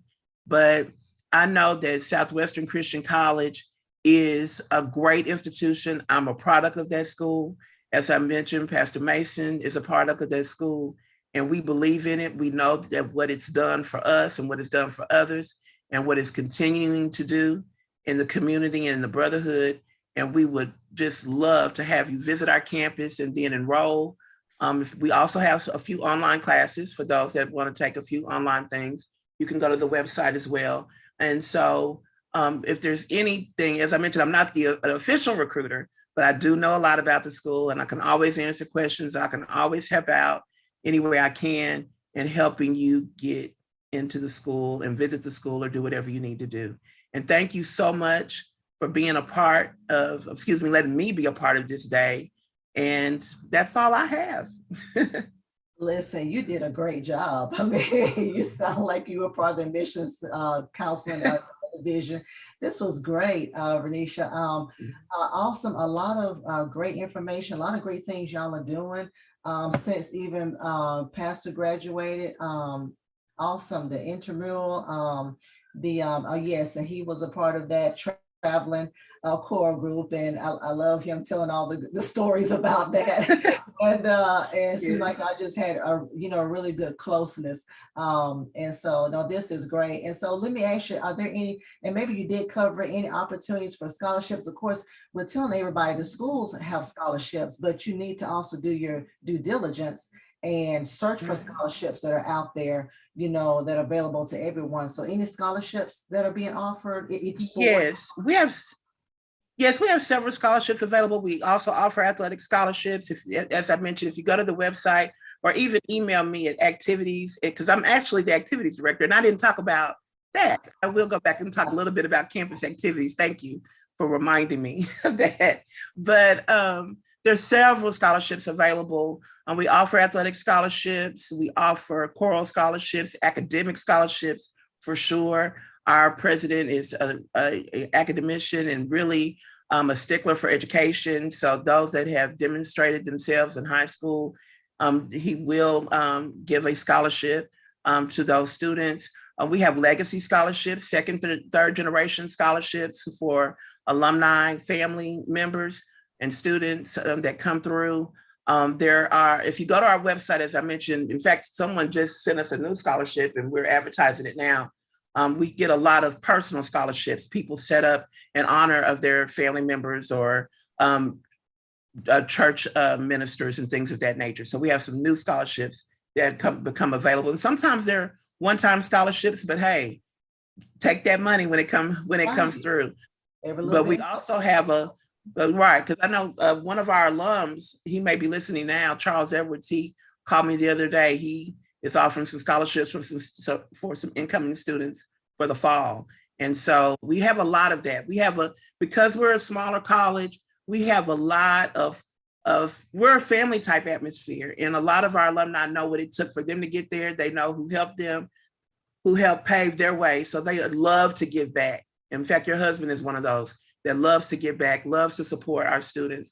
And so it kind of takes me to student activities because I actually do that as well. And our student activities, we don't have the Divine Nine, but we do have social clubs on campus. We have community service opportunities. We have student government.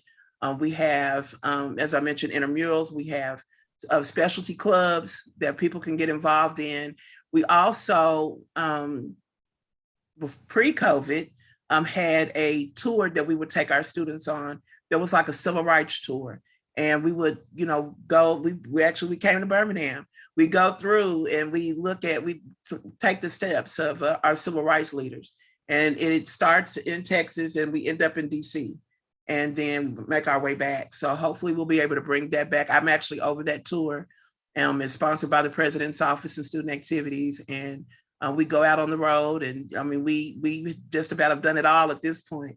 But it's a great opportunity and a lot of students really enjoy that. And it's our rolling classroom, as we say, because it's not a vacation. It's you're learning about our history and we visit other HBCUs along the way and talk to them and see their history. And I'm a huge HBCU advocate. I did graduate from Southwestern, but when I left Southwestern, I went on the University of Texas system. I've been to Hollins University in Virginia, where I got my master's, and now I'm working on a PhD at SMU.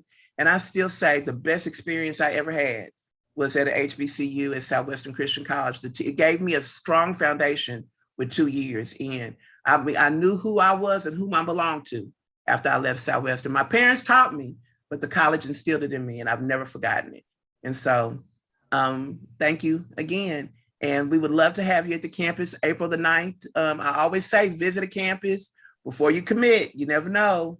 I did that twice. I went to 2 schools sight unseen. It worked. The first one worked out because it was UTA and it was around the corner. If I didn't like it, I could go home. But the next one was Hollins University of Virginia, and they didn't even have a bus stop close to the campus. So I was out there without a car. So I just said, do your research. You're in we're 30 years out of college now, but it was some resources that are available now that weren't then. So you can Google, you can find all kinds of stuff. My laugh at me when I tell them, I remember when the internet showed up. I remember having encyclopedias. I remember when a library was a library and not a social. I remember when you had to be quiet in the library. Yes, you sure right. But things have changed. But I mentioned we're here to receive you at Southwestern Christian College. Please come and visit us. Visit our website. Contact me, and that's all I have. Oh, thank you so much. That was wonderful. That was great. Thank you so much, Renisha, for giving us all this great information about Southwestern Christian College, located in Terrell, Texas. Of course, if anybody's watching on today, we've been putting information in the comment section, especially on Facebook and YouTube. So if you have any other questions, you can send us an email at ladypam@tcowi.org. ladypam@tcowi.org, and then we can actually get you connected with someone from today. And so now we have someone from the Navy representative, and wanted to get somebody from the service, not just from a college or university, because I remember when I was in college and I almost went into the Navy. There was, you had all these tables set up, these booths, and he was like, you can be a therapist in the Navy. I was like, oh, that sounds great. I never did do it, but Maurice is actually, he's been a part of the Navy for a long time. Actually, he is younger than myself.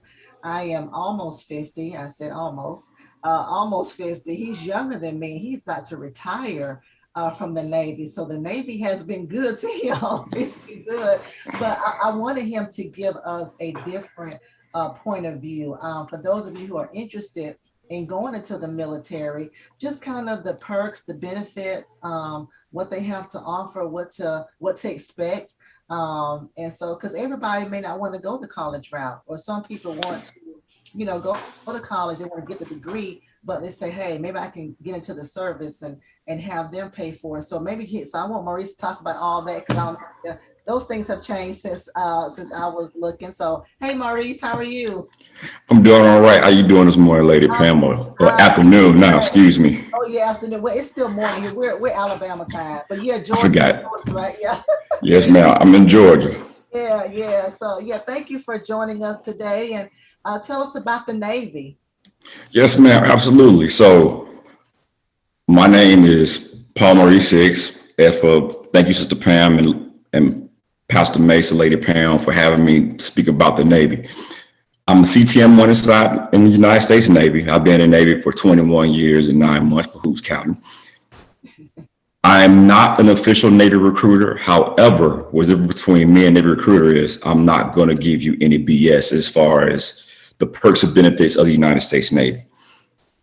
One thing that I will highly suggest is if you haven't taken your ASVAB, or if you've taken your ASVAB or plan to in the future, do your very best on that exam. It is highly important. The reason being that ASVAB is going to allow you to choose the best job that fits you, whether it's your passion or a career that you highly want to be a part of, like i.e. the cyber field, the intelligence field, which I've been a part of for 21 years. The ASVAB score is going to be vitally important. The minimum score to join the United States Navy is a 31 on the ASVAB. That will get you in the door, have you do a few jobs. One thing about that is typically the higher you score, the more jobs that are available to you. When you go see a Navy recruiter, you may decide, hey, I want to be, let's say, an IT, an information technology person inside the United States Navy. If you go in and that's the job you want to be, sign up for that job. Or if you want to be a CTM, which is me, with Cryptologic Technician Maintenance, where I'm the jack of all trades, the best rated in the Navy. They couldn't get rid of us. Having that job is important. They will try to sell you on doing the PAC program, which is a professional apprenticeship career track. That will allow you to go to boot camp a lot faster. Yes, being a part of PAC, but you're going to, once you finish boot camp, which is 10 weeks, you're going to go to the fleet undesignated. They're going to sell you on trying to choose different rates and different jobs. Go in and get your job out the door. That way, you may be enrolled into the DEP program, delayed entry. That would be beneficial to you if you have not been working now on a constant basis, like running, doing push-ups, ab workouts, sit-ups, stuff like that. Because now, to join, one of the requirements is you have to be able to run a 1.5 miles in a lot of time for whatever your age is, as well as do a minimum amount of push-ups. If you are part of the DEP program, they'll allow you to get your physical fitness up to standards before you go to boot camp. That way, when you go to boot camp and you finish your first week, which is called P days, you have to take a physical fitness test. You pass that physical fitness test, you're good to go. You get to continue instead of get pushed back a week to start over. You want to make sure you are mentally and physically ready to go to do that. The benefits of being in the Navy and the military in general is exceptional. We have the best medical care or benefits in like the world. You're not going to be able to get better medical benefits than what you have inside the military. As well as, speaking of college, you have the post 9/11 GI Bill. The post 9/11 GI Bill is something that you're going to put into your first year for 12 months, $100 a month for 12 months. But that's going to allow you to pay for your college if you decide to only do 4 years. If you do 4 years, you get out, boom, your college is paid for you because you already put into it. That's going to alleviate any other information, any other thing that you're missing out on. The post 9/11 is going to give you BAH, which is if you go to like a brick and mortar school, like Augusta University or UAB, that's going to give you money to live on every month for like whatever it is. BH for that area for E5, as well as it's going to pay for all your books, any other stipend that you may have as far as post 9/11. That's important. Or if you say, hey, like I want to continue to go further, that's fine. That post 9/11 is there. If you decide to have a family and you continue to go, guess what? You can pass that post 9/11 off to your dependents as well. That's the beauty of it. So the post 9/11 GI Bill is not just for you, it's also for your family members. You can sign over. If you give them a year, it's there. That year is theirs. That's a year paid for. That's a plus of being inside the military, not just the Navy alone. The Navy is going to allow you to see the world and experience cultures that you're not going to be able to experience here. It's going to open your eyes to a lot of different things that you won't be able to experience just being inside the continental United States. I've been to several countries. I've been a part of various cultures and seen different things. It opens your eyes to what the world is outside. As well as once you choose that job, do your research. See what job is going to translate to something that you really and truly want to do outside of the military. Me and myself, I was a junior in college and was jacking up. So I decided to get myself together and go into the military. The military is going to shape you and give you the discipline that you need to be a better person for the community, bar none. I'm in Fort Gordon, Georgia. I work for NSA. Something that a lot of people don't know about of the minority set. NSA has a scholarship called the Stoke Scholarship that's designed is for minorities. If you want to do computer science, computer engineering, electrical, any type of engineering field, and maintain a 3.0 GPA, guess what? And you're a senior, the NSA is going to pay for you to go to college full time. The only thing you got to do is make sure during your summer, you work for them. That's going to give you a TS clearance, as well as going to give you benefits, a housing stipend, and everything. That's on intelligencecareers.gov/NSA. Go find out about the Stoke Scholarship. That's free money in school that's available to you. Bar none. It's out there. All the information is out there. I'm always available to speak about Navy. I'm definitely pro Navy, pro military. But make sure that you get all the information that you need before you go in. The Navy can be very beneficial because even when you complete boot camp, that's college credits. Your A school, that's college credits. By you going to boot camp, you already starting to generate your basic core for college. If you say, well, hey, I don't want to be enlisted for long, that's great. Tuition assistance. Tuition assistance is where you're able to go take college courses 100% paid for on the military dime. While you're in the military, depending on the command you are, they may say, hey, you got to dedicate, you can't, as long as you knock out your basic requirements, the basic quals, you can start going to school. You sign up for TA. That's tuition assistance. That's 100% paid for your classes. If you take two classes, there's two classes that's paid for by the Navy. You don't come out your pocket. The only time you got to pay for a class is if you fail that class. Then you got to pay it back. Now you're building that stuff up. As well as you have stuff like Dante's and CLEP courses where you can knock out your basic core courses by testing. Now you completed your first 2 years by doing Dante's and CLEP. You be like, hey, I want to be an officer. Great, Stay 21 program. That's where you got the basic 60 credit hours for college. Now you can convert that and go in and complete your junior and your senior year at any public college that's designated by the Navy and finish that and be a naval officer. So the programs are definitely available to you. Or if you say, hey, I'm going in to be like my senior year, look at the Naval Academy. The Naval Academy is another option that's available to you. Or that's on USNA. Like I can say, like Stamford resources, but there's a lot of different things you got to do for the Naval Academy, as well as they're really highly recruiting for STEM personnel as well. People that works in STEM, there's science, technology, engineering, and mathematics. So the computer fields, that we're looking heavily at that as far as like the U.S. Naval Academy. And then one more thing that's very, very important hey, when you look at it, I just lost my train of thought. There's a lot of different programs for like the Navy. It's a lot of it. But make sure you do your research before you do anything. Do your research. Do not get sold something and that you're unsure of. Because recruiters are looking for numbers. Don't be a number. Do not be a number. Have your research down, know exactly what you're getting into, and be prepared. Because it can be your career can be very, very rewarding, but it also can be a hindrance if you're doing something that you truly don't want to do. I'm always available. You can reach out to Lady Pam, Brother Mason. If you got any questions, I'm always available and always will to give guidance on the Navy or even the intelligence career field, because that's what I've been doing my whole entire career.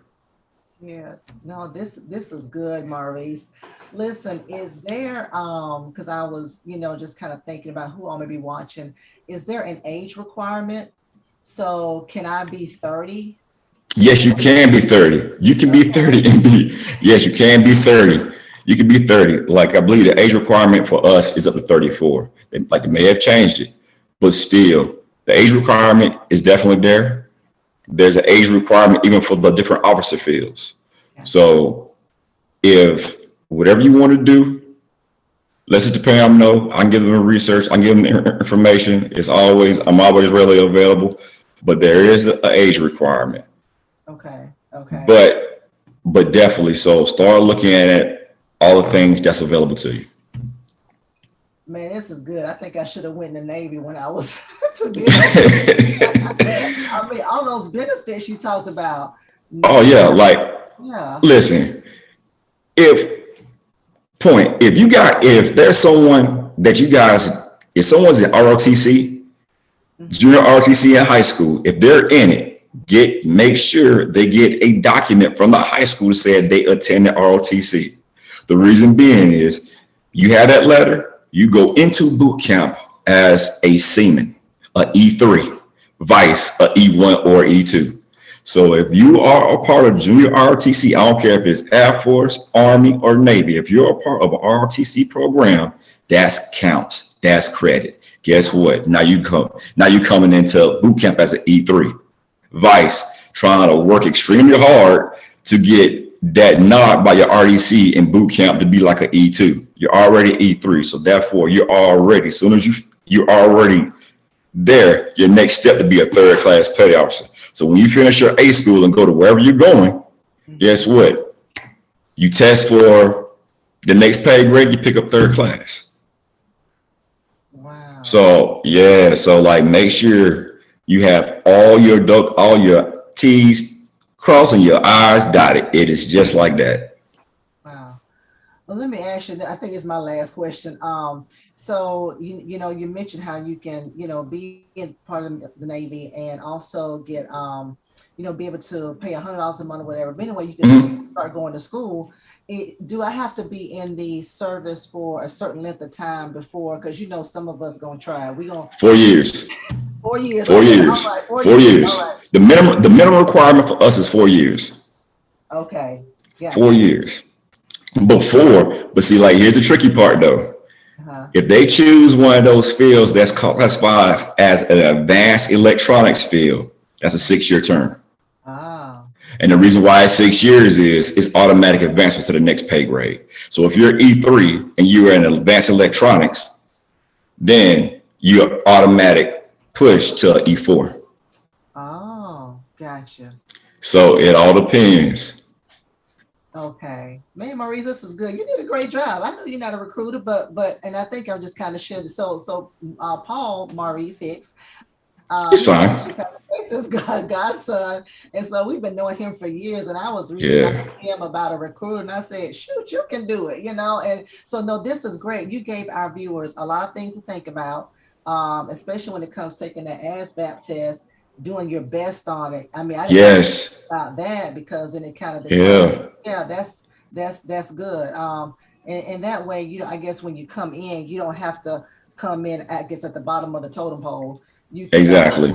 Right. Yeah. No, this is great. Thank you, Maurice, for this information. Of course, now as people if they contact me, I can forward their information. Yes. Okay, good. So you can give them some one-on-one. Absolutely. Yeah. Absolutely. You need that because you're right. Recruiters, I can't tell you, I'm not even trying to get into the Army. For some reason, I keep getting text messages from people in the Army, so, but yeah, so they're trying to recruit, like you said, by any means necessary. So thank you for being so open and honest. We appreciate it. Have a great rest of your Saturday. Yes, ma'am. You too. All right. Thank you. Thank All you. right. And so we have two more people. Thank you, Facebook, and those of you on YouTube and Twitter and Instagram. Y'all are doing great, just kind of hanging in here with us. We have two more people locally excited. We have, I think, and I want to make sure I'm saying the name right, Jose from Lawson State. I hope I'm saying that right. Hey. Yes, ma'am. Hey, good morning. Good morning. How are you? I'm doing well. Yeah, thank you for being a part. I always hear about Lawson State. I don't know, and I'm not from Birmingham, from Georgia, so we moved here. But give us some information about Lawson State, things y'all have to offer for our viewers, now listeners. Yes, ma'am. Well, it's good to, I guess, be here on a Saturday morning. I'm actually on campus right now. We have preview day going on today. So I want to make sure I was able to represent Lawson State as well. I am Jose Alvarado. I'm one of the enrollment specialists. Miss Katrina Harrell was originally scheduled to conduct this this part of this fair, but she's also doing another event. So here on campus, we wear multiple hats. So Lawson State is a community college, and we are located in the Birmingham metropolitan area. We have two campuses, one in Birmingham, right there off Lakeshore Drive. And we also have a campus in Bessemer, which I am doing a preview day today here in Bessemer, right in front of UAB Medical West on the Bessemer Superhighway. Now, although we have two campuses, it's just one school. The Birmingham campus is our main campus. And because we offer there, our housing is located at our Birmingham campus, as well as the bookstore, cafeteria, gymnasium, baseball field. Athletic division is over there at the Birmingham campus. Here at the Bessemer campus, we have a site here in Bessemer. Bessemer used to be a technical school back in 2005, and we merged with them as a friendly merger, not a hostile takeover. It was a friendly merger, and it just became our Bessemer campus. So I have some stuff to share about our great institution, and I want to make sure that I'm able to. Let me see here. Yes, I'm sorry. Let me make you a co-host right now. Yes, ma'am. So I just hit the button, see if you can share now. Okay, I believe I should be able to. All right. So are you able to see my screen? Yes, I see it. Beautiful. Okay. Yes, ma'am. Awesome. So Lawson State has moved over to the 21st century. So we are no longer doing the paper application route. The admissions process is actually conducted online. The entire admissions process can be completed online. So this is the general poster flyer that we give students who wants to request information about Lawson State and who want to apply to Lawson State. Lawson State is a community college. So the admissions process can be summed up in 3 steps, basic steps. I always say as easy as 1, 2, 3. First, you apply online, which is free to apply. You don't have to worry about a cost to apply. It's a very simple process to apply. You complete the application within 5 minutes. 24 hours after you complete the application, we are going to email you a email with your student number. And that student number is going to have your email address and your student number, and also your next steps for admissions. On the actual application, you are able to submit our second step, which is a state issue ID or driver license. The state issue ID or driver license can be downloaded to your actual application online, or you can just email it to us to admissions@lawsonstate.edu. So you have those 2 options. Download it to your admissions application, or email it to admissions@lawsonstate.edu. That's the second step. The third step is for you to provide us with your official records upon graduation. So whatever high school you graduate from, all you have to do is have the high school counselor or the registrar for your high school, email us your official transcript. It must have your date of graduation on it in order for us to accept it as an official document, because that'll show us that you have already completed your graduation requirements.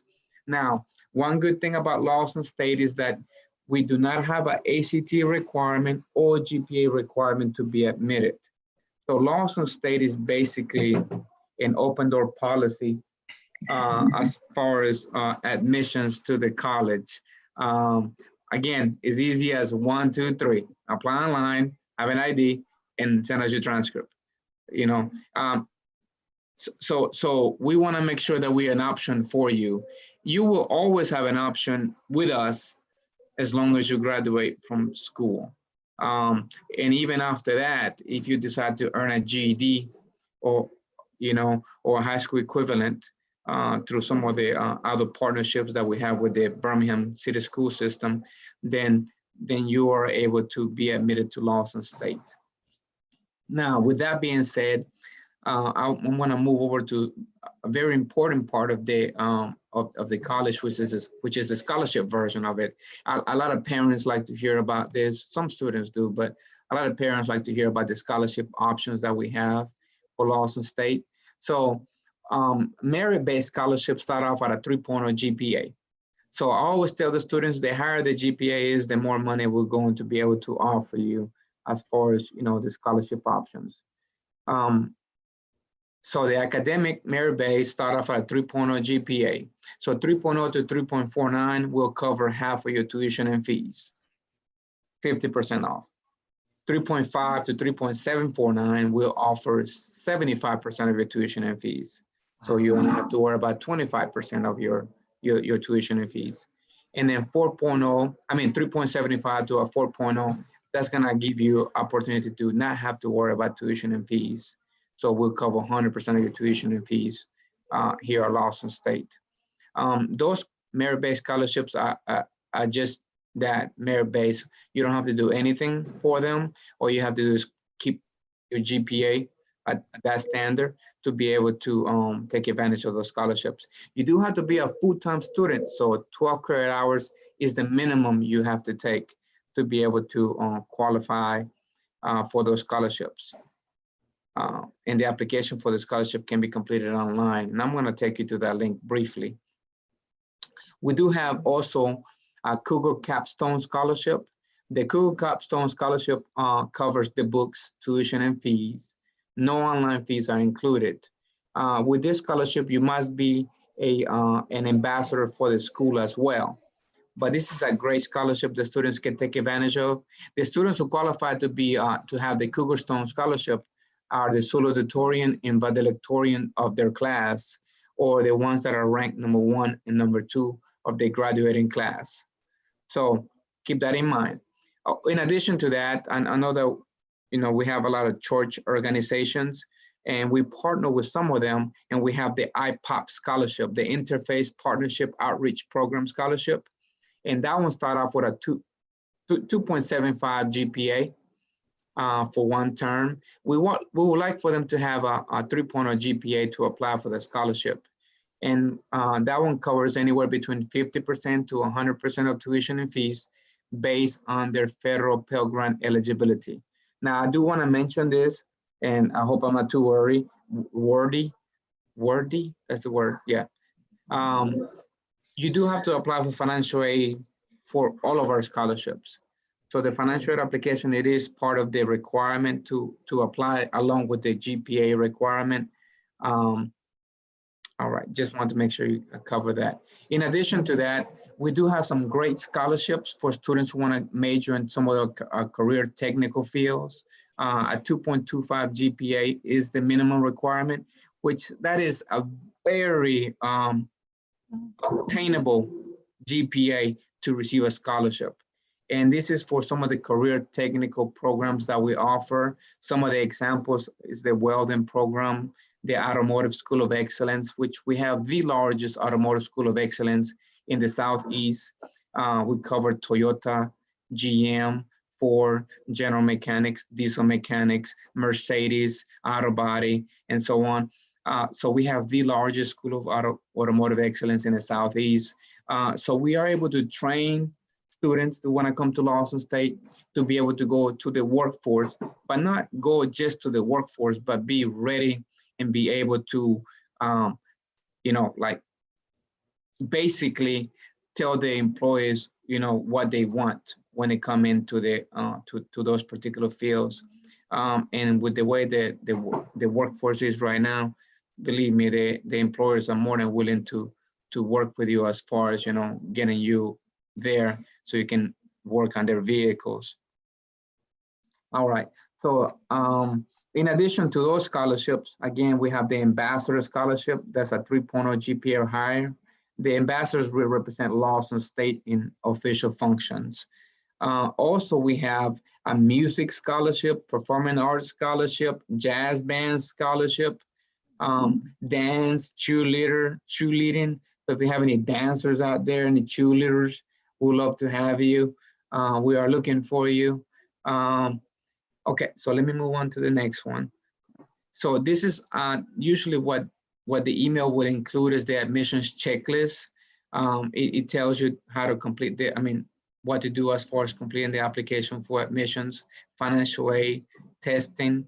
As I mentioned earlier, we do not have an ACT requirement or GPA requirement to be admitted. However, we do look at your ACT, your GPA from high school, and your grades in high school to be able to place you into an English and a math class. That's what we don't want to do is, you know, set you up for failure. We want to make sure that we place you where you need to be based on where you're coming from. So we're going to meet you, you know, where you are, basically. All right.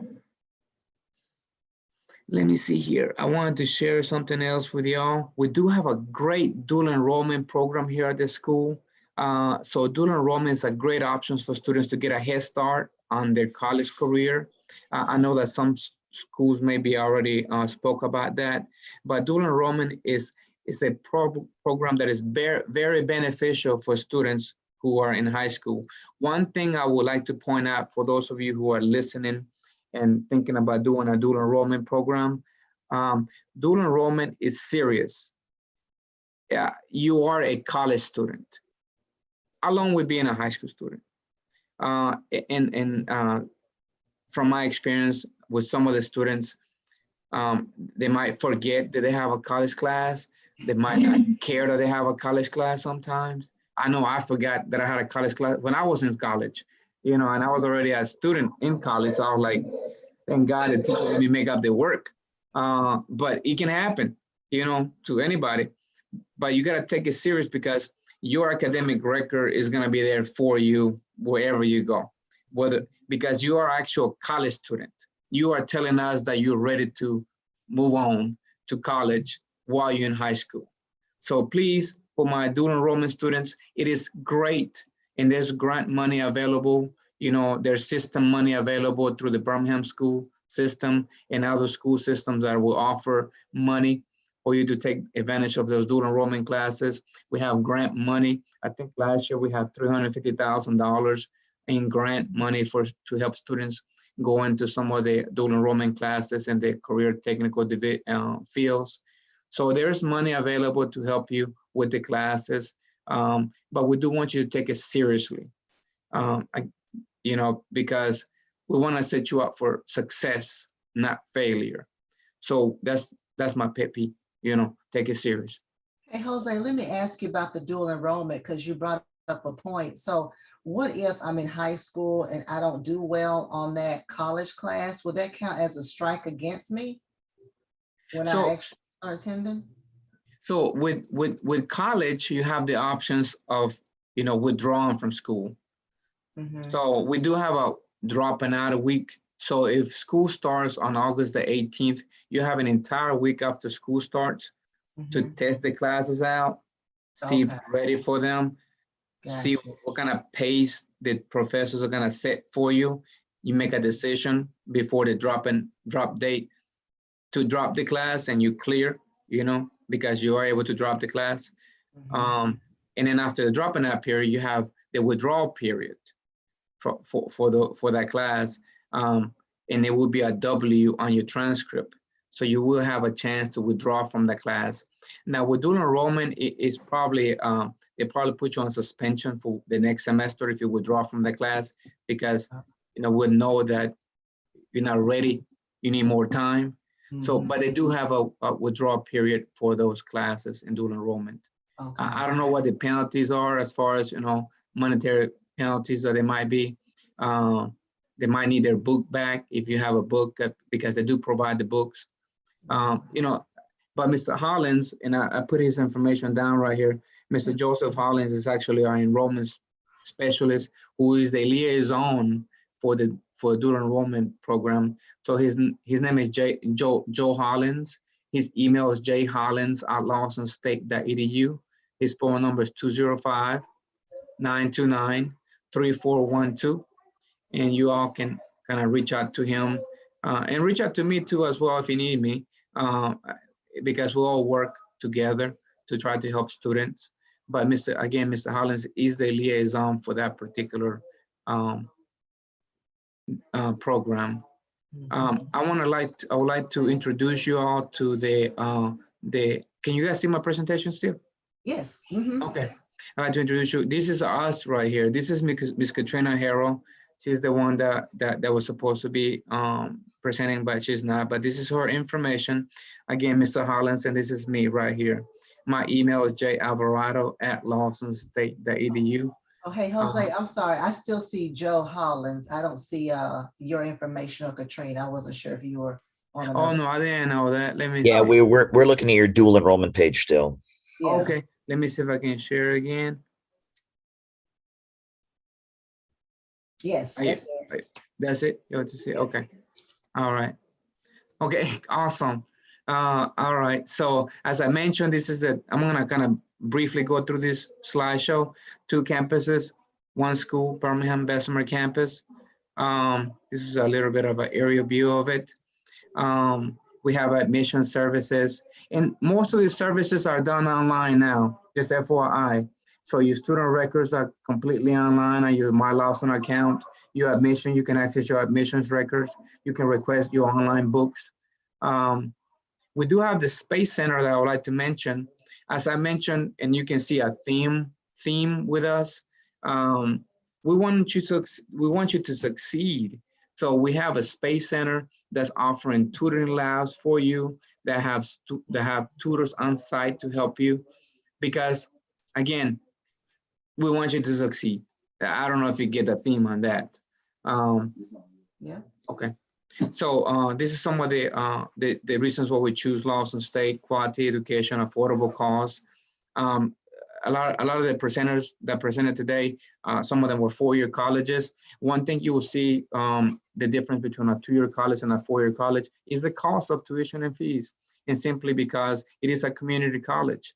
So our cost is a bit less than what a 4-year college would be. And we offer the same classes. You have your English classes, your math classes, your ecology classes. You have a lot of the same classes you will be taking. You might have the same. You will be taking the same classes you will be taking at the 100 level. At the 4-year college, you would take them at the community college. 100 and 200 level classes. Once you get to the 4-year college, if you decide to transfer, you pick up the 300 level classes and 400 level classes. When you go to your master's, you pick up your 600 level classes and so on. So that's something to consider as well, as far as cost is concerned. The programs that we have here are college transfer programs, business technology, and health professions in the career technical fields. All right, let's see here. And I'll briefly go through this. We do have a STARS program. I don't know if you're familiar with the STARS program. Yes, Ms. Pam? No, I'm not. Okay. So the STARS program is basically an articulation agreement. It's called a statewide transfer and articulation agreement. Let me close this door right quick. Hold on. Okay, that's fine. We realize, it never stops for colleges and universities. It's constantly going, so. I'm sorry about that. We have a preview day going on and the door was open. I do apologize. That's fine. Okay, so basically the STARS agreement is making sure that every class you take at Lawson State will transfer to the 4-year college of your choice. You can do as many as 10 if you want to, 10 articulation agreements, depending on what colleges you want to go to. I think the first option is 2, and you can do 2 more and 2 more and so on and so on. But it's basically to make sure that every class you take at Lawson State mirrors whatever classes they need at the 4-year college. Let's just say you're going to go to UAB. You put Lawson State major, UAB is major. They should be able to match up just like they would if you are UAB. And it's an agreement that you have in with that 4-year college that's going to allow you to have a smooth transition to the 4-year college of your choice. So that's always, I always encourage students to do that, you know, and again, you have about 10 options for that, 10 schools, because you want to make sure that every class you take is going to transfer over to the 4-year college of your choice.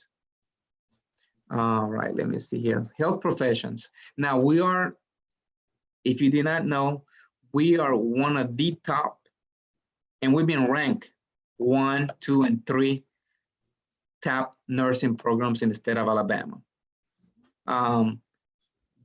Simply because of our passing rate for the state board exam. Lawson State has a great nursing program in addition to the other programs, the practical nursing, dental assistant, EMT, and DMS. We haven't upgraded this, but we have a diagnostic medical sonography program as well.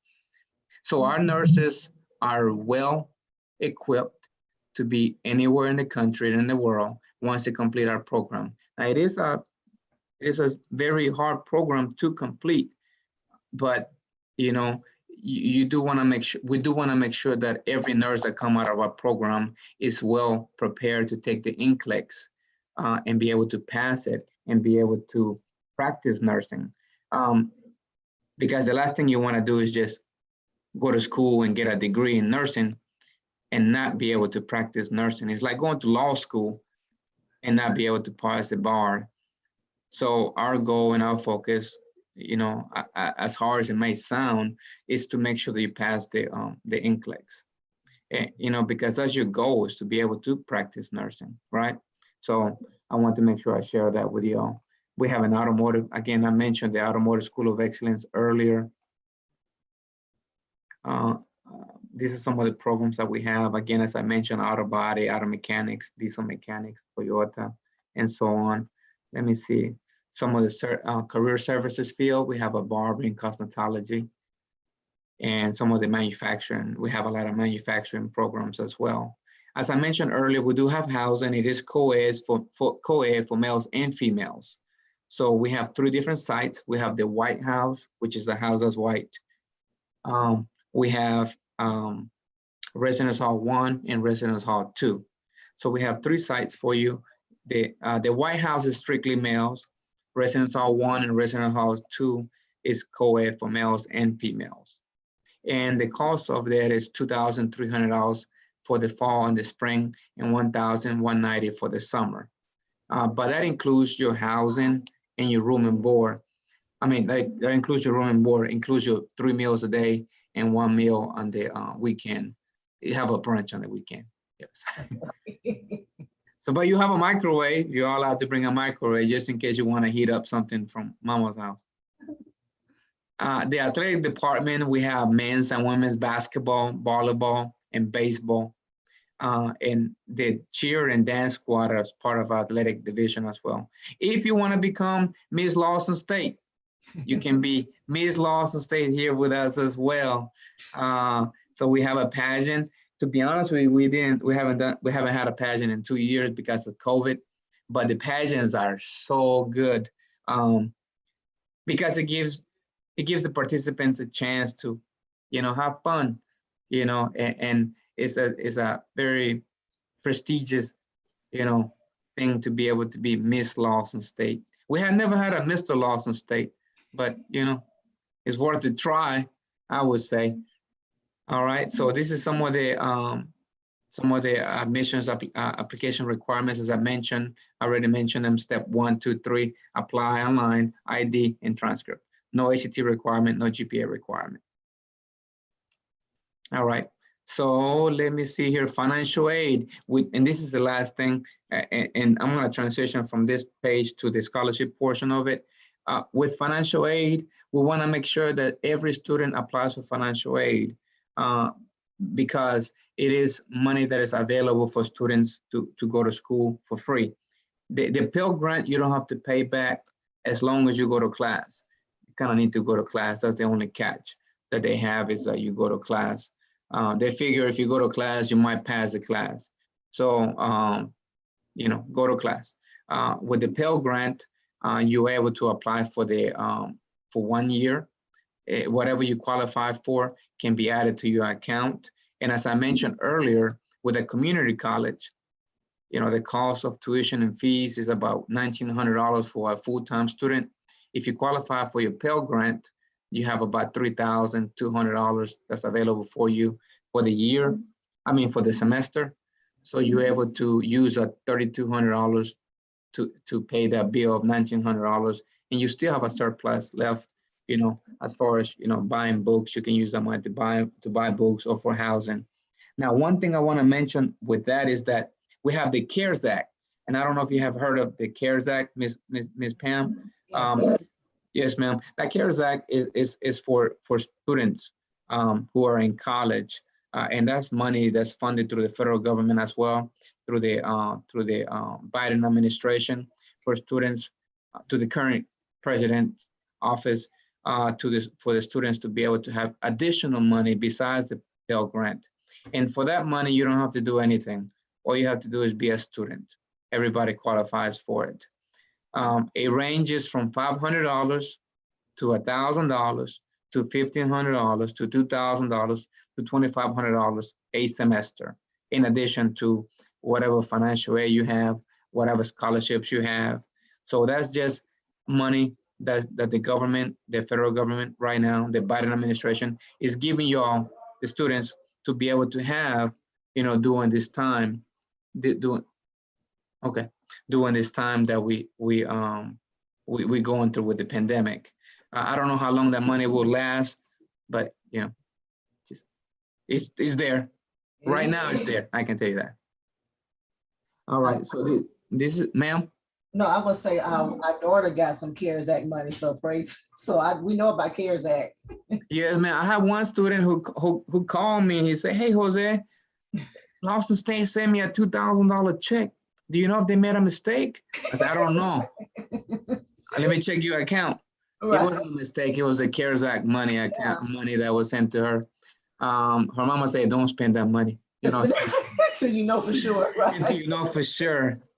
So this is a code right here, 001059. If you want to apply for financial aid, and you have other options that we have. We have other additional money like the FSEOG money, the federal grant money, work study.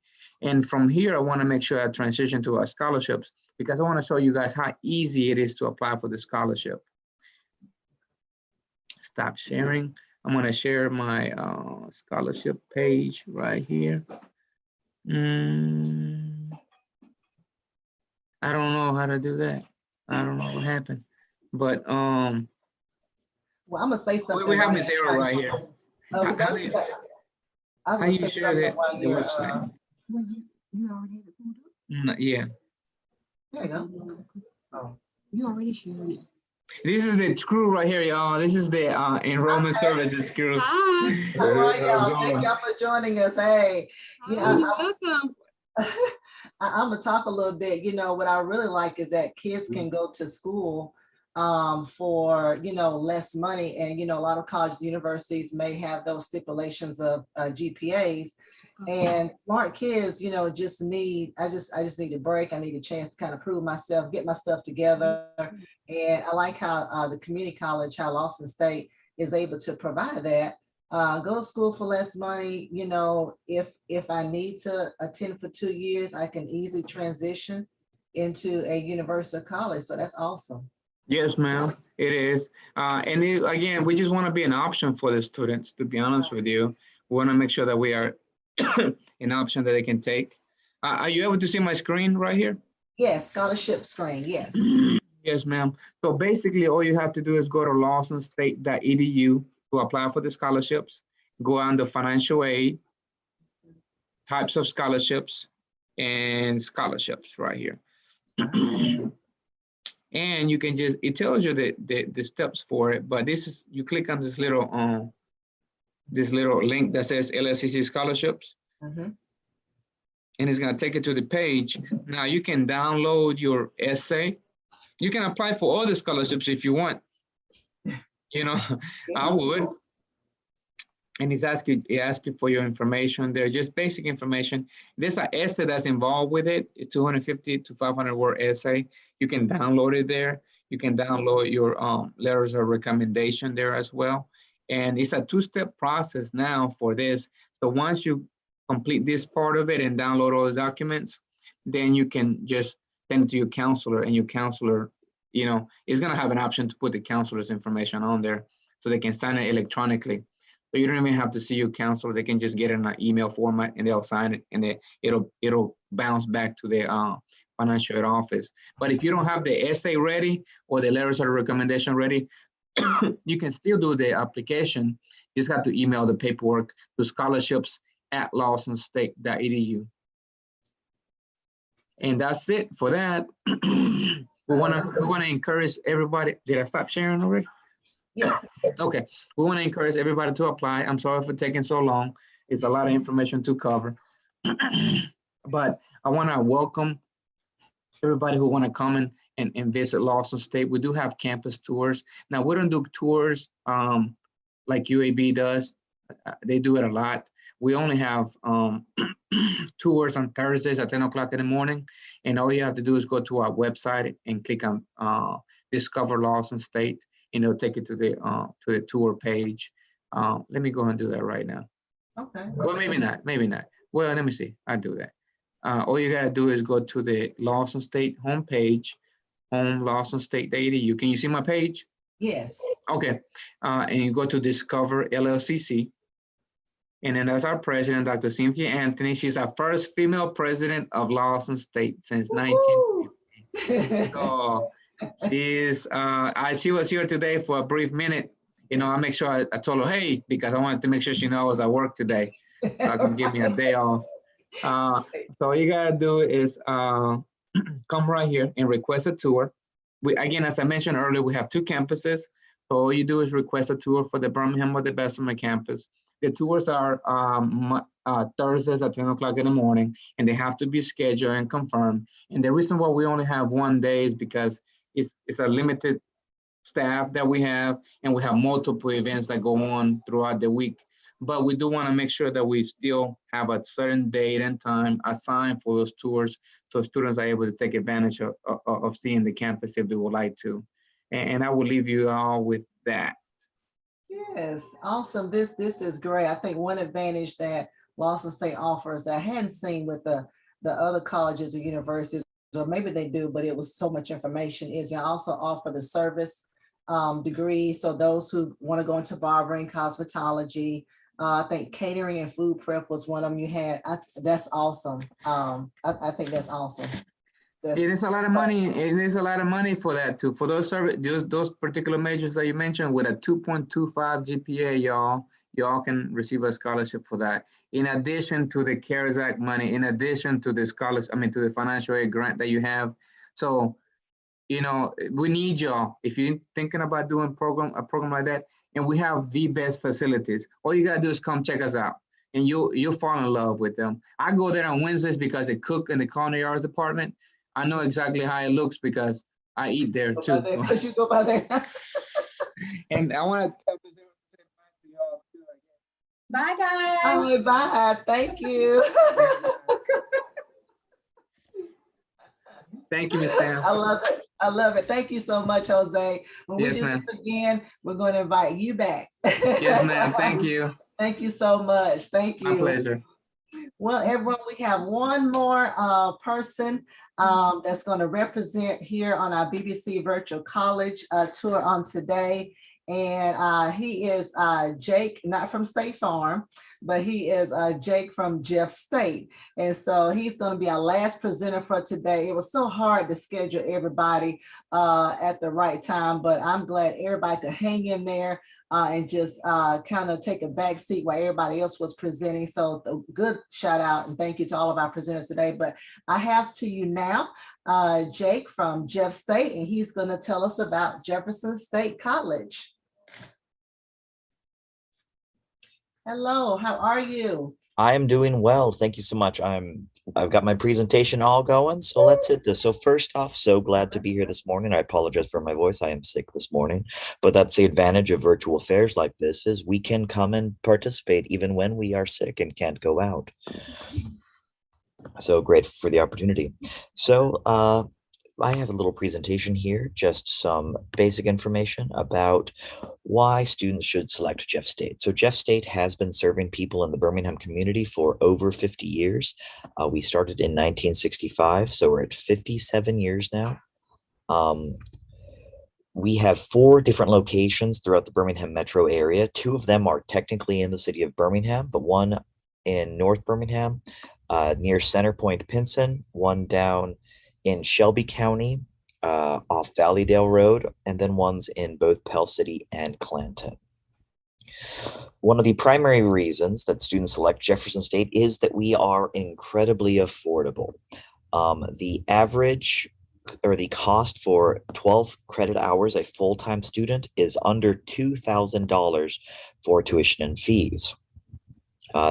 This means you can actually earn a full associate's degree, get your whole 2 years of college, become a junior in college for less than $10,000.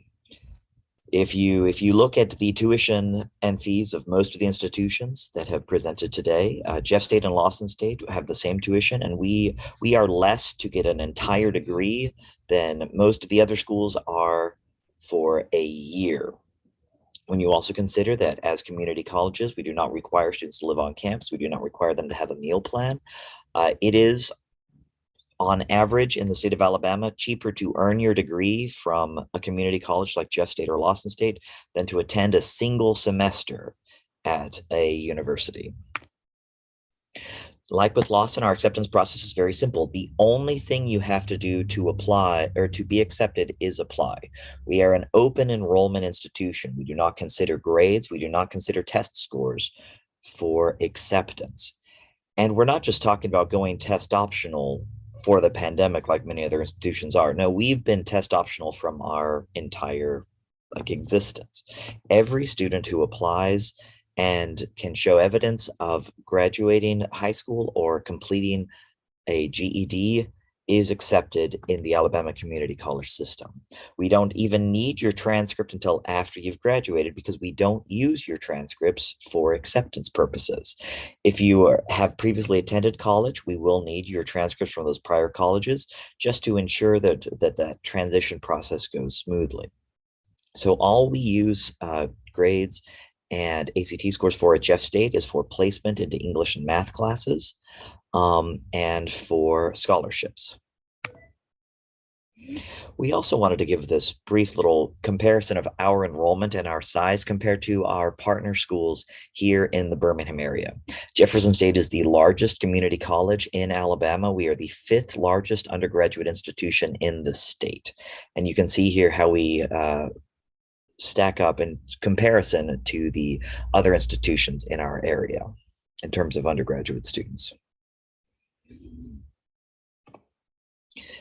Now, despite our size, almost 3/5 of our students are first generation. What that means is that we have more students who are the first ones in their family or to go to college than most other institutions. Because of our size and our location right here in the heart of Alabama, we are the #1 school in transfers to UAB, of course, but also to Auburn, Montevallo, Stamford, and Birmingham Southern, and the #1 school for students who start at a community college and go on to a university in Alabama. But despite our size, despite the breadth of our programs, we have an average class size of just 21 students. In fact, the largest classes we have at Jeff State are 50 students. Our largest single classroom at the college holds a maximum of 63 students, and we even cap that class at 50. So all of our maths, all our introductory English classes are capped at 20 to 25 students. Our science classes are all capped at 32 students. We give our students a very personal experience.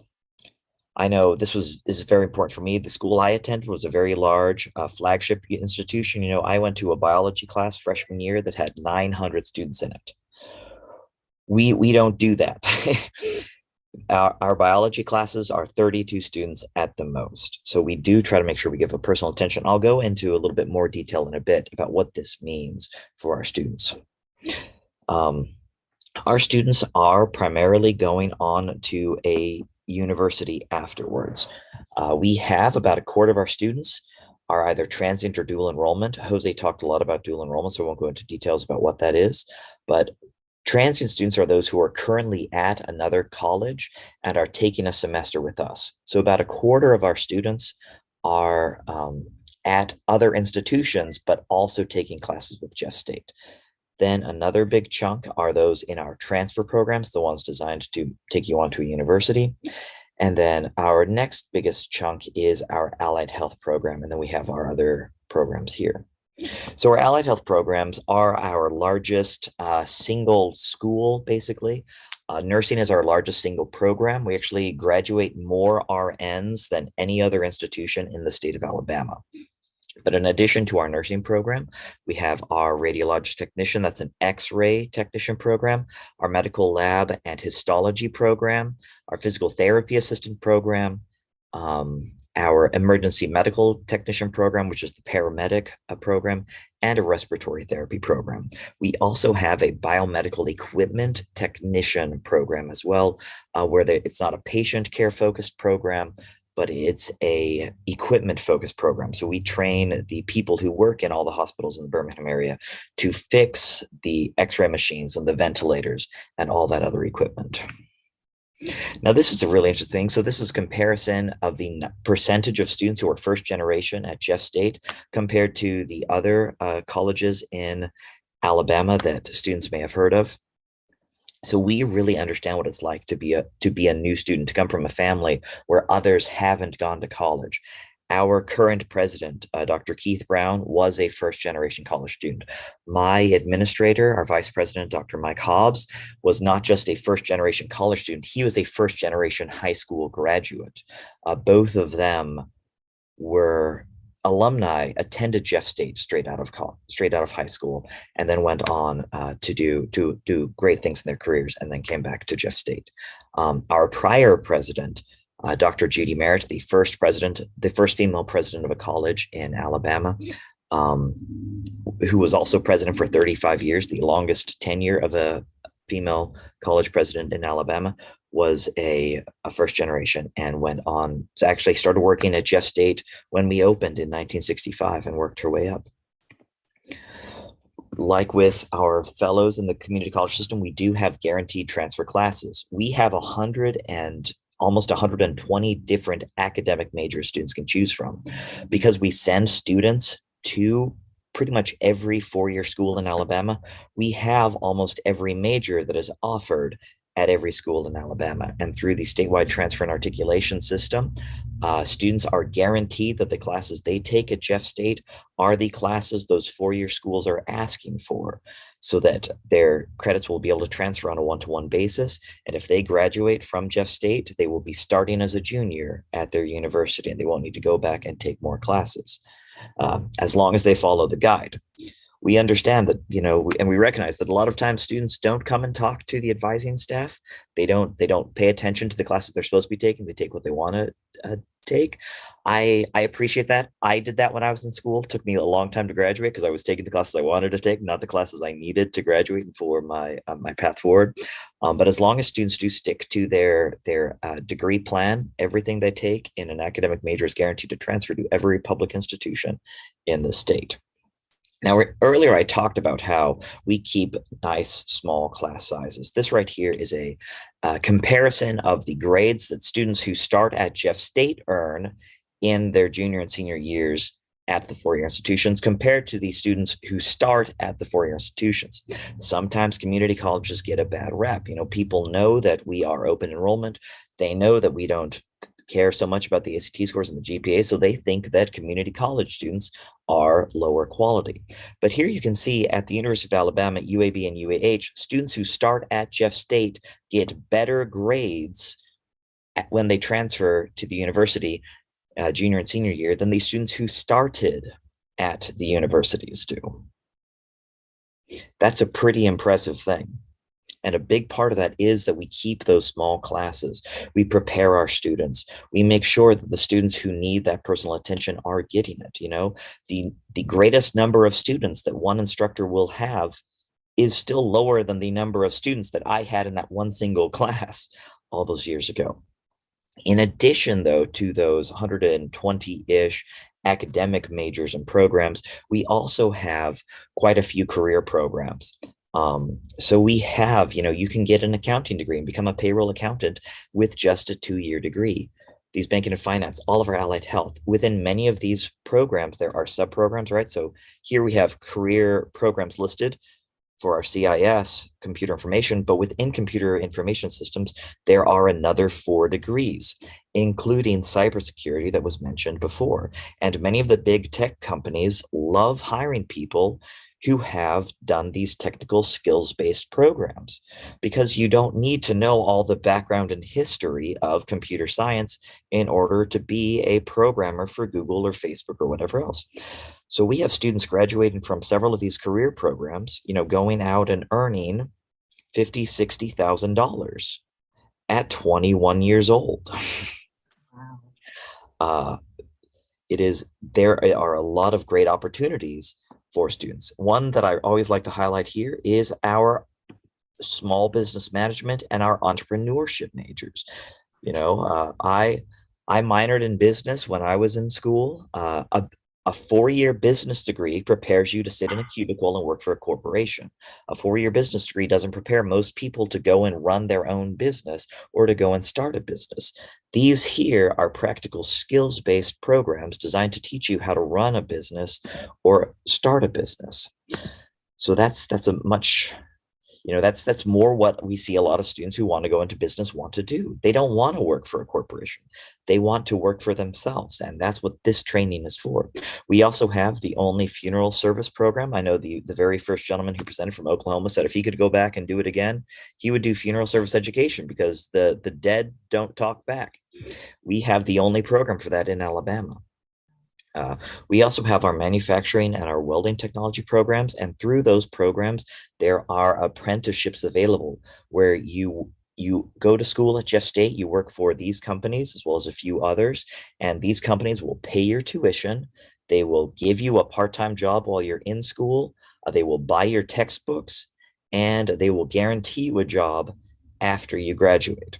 So you go to school for free, you get paid while you're in school, and then you're also guaranteed a job afterwards. We have one young man that I love to hold up, who did this program. He started out as a dual enrollment student. So he started working in the Honda plant while he was still in high school. He graduated early from college. So he graduated at 19 years old because he'd already been doing dual enrollment. He started working at the Honda plant before he was 20, so he graduated high school and had a full-time job at Honda before he turned 20 years old, making more money than I made until I was 35 years old, with 7 years of college, 3 degrees, and 10 years of work experience, right? Like, these career and technical programs are a great opportunity for students who want to make money. You know, I'm in education. I love education. I love what I do, but education is not a field you go into if you want to make money. The liberal arts are not a field you go into if you want to make money. On average, students graduate from our career programs make the same pay that students on average make in the state of Alabama with a bachelor's degree. So there's lots of opportunities there. And I talk to tons of students who say they don't know what they want to do with their life. And if you don't know, do one of these career programs. Go to Lawson, do their mechanic program, come to us, do our welding or our manufacturing programs. You might not want to do that for the rest of your life, but do it for a few years. Get those skills, earn that money. And then when you're a little bit older and more mature and you have more of a picture of yourself and what you want to do, go to school and don't worry about loans. If you're earning $50,000, $60,000 at 20 years old, you're not going to need loans that you're going to be paying off for the rest of your life. Additionally, for our health programs, like nursing, physical therapy, radiology, respiratory, even veterinary nursing, the pay differences between having a bachelor's degree in these kind of programs and an associate's degree in these kind of programs are virtually nil. But getting your nursing degree from a school like Jeff State or Lawson State is $15,000, $16,000. Getting your nursing school from a university is $100,000 or more $1,000. Plus, you get an RN degree, whether you have a bachelor's degree or an associate's degree. So you can start working in the field 2 years sooner than your peers who are going on to university. You'll be making the same pay, and you will have spent $75,000, $85,000, $125,000 less to earn the degree. It's pretty wild when you stop and you look at the numbers. And these numbers are all out there. They're on the Federal Department of Education things. They're in the Bureau of Labor Statistics. But students often don't think about what you can do with an associate's degree. And that goes into my next point. Most jobs don't need a bachelor's degree, depending on what you're wanting to go into. We sometimes people, talk about they want to be the next super multi-billionaires, whatever. Like Bill Gates didn't graduate, didn't earn a bachelor's degree. Steve Jobs didn't earn a bachelor's degree. There's a lot of these huge, incredibly wealthy people that didn't ever graduate college. And they of course hustled. They had a lot of great opportunities, but there are things out there, and learning skills can get you a long way in life. We do have 2 more preview days going on. We've had actually our preview days for the last few weeks. We have a preview day at our Shelby Hoover campus on March 25th. That's next Friday. And then we have a virtual preview day 2 weeks later, April 8th. And that is most of my presentation. So we are just so glad that we could be here today to talk to you all. We're grateful for the opportunity to present, and we look forward to helping some of your students, some of the people in your congregation to go on and find their place at Jefferson State. This was awesome, Jake, and so thankful that you can do it while you were not feeling your best and under the weather. Thank you for presenting. And you brought a good point about and I love how in Jeff State, and we live down the street from the one that's in Hoover, I guess Shelby, and beautiful campus. But y'all offer a lot of practice-based, skilled type degrees. And you're right, we have 4 children, and you learn from the beginning. The first 2, the second 2, we're just like, what, that dual enrollment sounds good. Y'all are right there by Jeff State. It sounds like a great opportunity. If you decide you eventually, want to, if they want to get a 4-year degree, want to transfer to university, you can. I think a couple of them know what they want to do. One wants to be into acting or whatever, and then somebody else wants, I don't know, athletics, coding. Well, if you want to talk about acting, one of the reasons I don't feel well is last night was the opening night of our Jeff State play for the spring. We're doing performances of Radium Girls last night, tonight, and tomorrow, and I kind of overexerted myself on the stage last night. I'm the director of student activities, so I try to participate in our student groups as much as I can. So we have most of the cast is Jeff State students, but we have a few older folks who are involved playing older people in the roles. So we do have a theater program. We stage several plays over the year. We've done musicals. We primarily do the more traditional straight plays, but yeah, we try to make sure that even though we are, a community college, a commuter campus, that students are still given those opportunities to get involved. We have 25 different clubs and organizations. We have about 200 scholarships that we give to students for their involvement on campus, in addition to offering I've got to do the math again really quick, offering about 175 full tuition scholarships for incoming freshmen on the academic level. So we give, I don't know the exact numbers, but we give over 400 full tuition scholarships to students each year. And most of those do go to freshmen, but we have a lot of them just for being involved on campus, participating in things like our choir. We have 32 full tuition scholarships for being in our advanced Jeff State Singers Choir. We have scholarships for being in Quiz Bowl, scholarships for being an officer in a club or in an honor society, scholarships for the ambassadors, for student government, for all of that. So we do really try to focus and make sure our students are supported as much as we can. Yeah, no, that's awesome. I didn't know that. And I like how y'all fare. I mean, y'all are, competitive right there with, I think you said UAB, and the one that's in Huntsville, I guess University of Alabama, Huntsville. But y'all are right up there. I mean, so it's almost like a no-brainer. I mean, and they, like you said, it's less money. And if you can go to school for 2 years and earn the same amount of money or more money as someone with 4-year degree, then depending on what your degree is, then yeah, that's awesome. Yeah, and I hate talking about money, because especially when it's at a religious presentation like this, because the love of money is the root of all evil. We know what the good book says, but at the same time, it is a really important thing. Yeah, it is. Yeah, it is. Oh no, we talk about money all the time. No, because it takes money to do these things. It takes money to go to school, unless you're, getting grants and scholarships. I mean, there is a cost affiliated with going to school. So no, this was awesome. Thank you so much, Jake. I know, you were the very last, but I mean, you really gave us some great information, some great things to think about. We're going to reshare this broadcast later on this evening to make sure everybody watches it. And just how can people, I guess, get admitted to, I know you probably said the online admission, but can someone talk to a counselor or someone there? Is there somebody directly they can talk to? Yeah, so they can talk directly to me. I'll pull up our website and show them real quick how simple the process is. So this is our Jeff State homepage, jeffersonstate.edu.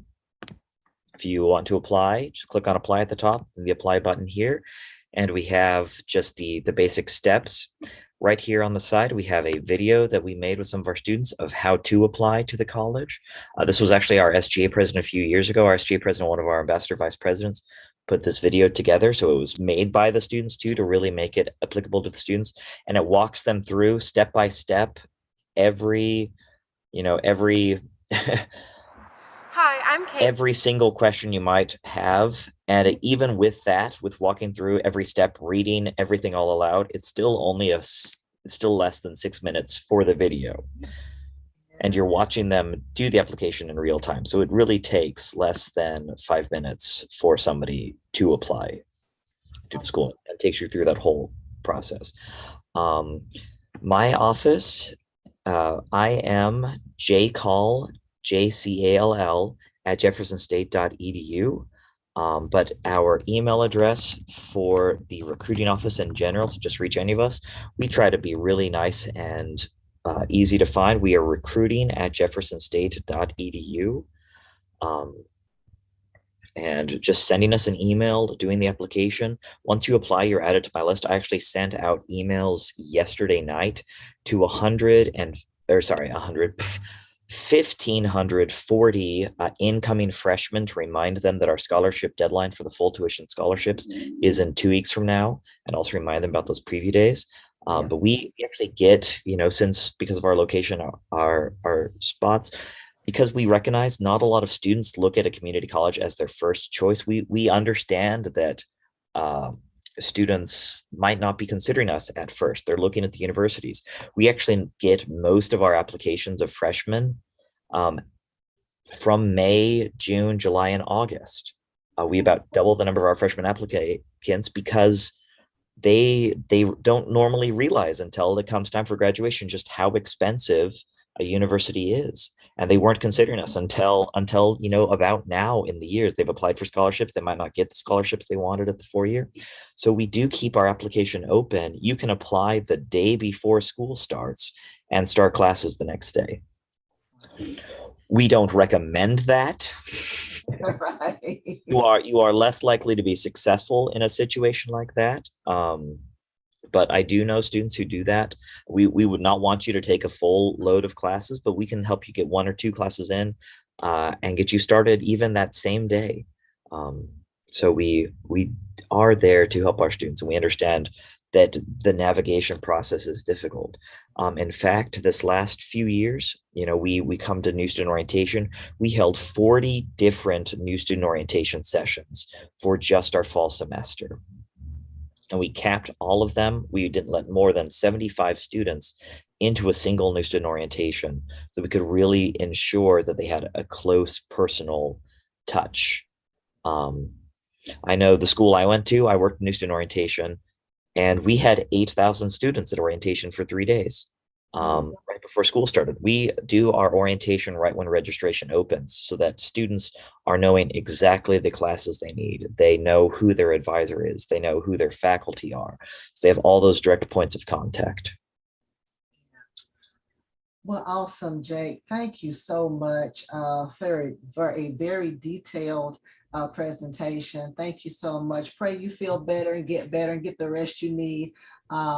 Thank you for just your availability. We will definitely keep you in contact, keep you in mind for next time we decide to have this. May have it a little bit sooner, so to give our students more time, more things to think about. And hopefully someone will watch this and actually come and take a look and also apply. So, but yeah, sometimes those late people who are trying to make decisions, sometimes, hate to say it because we have 3 boys and a girl. Sometimes sometimes you have certain children who just don't have a clue until like, oh yeah, I need to do something like tomorrow. So prayerfully, they won't wait till the last minute. But thank you so much for doing this.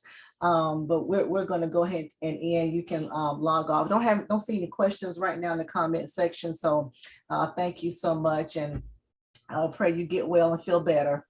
Thank you. God bless you all as well. Yes, sir. Thank you. Well, thank you everyone for joining us today for our very first virtual college tour. Prayerfully, the admission counselors were able to say something. The recruiting officers were able to say something to be able to get you to think about some stuff.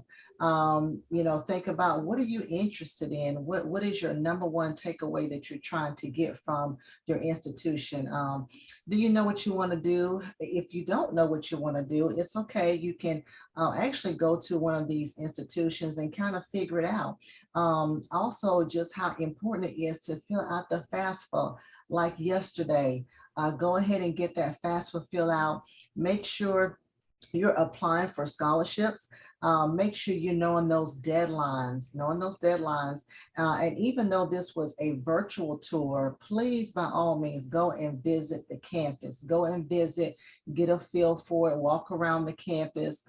Make sure you're actually, talking to people on the campus, looking at classrooms. Do your due diligence in all of that. We pray that this was very helpful to you guys. Make sure you spread the word and share it with someone who may be interested in one of these institutions. Great information from our community college reps, Lawson State. I'm gonna go back over. We had on today, we had Lawson State, we had Jefferson State, we had someone representing from the Navy.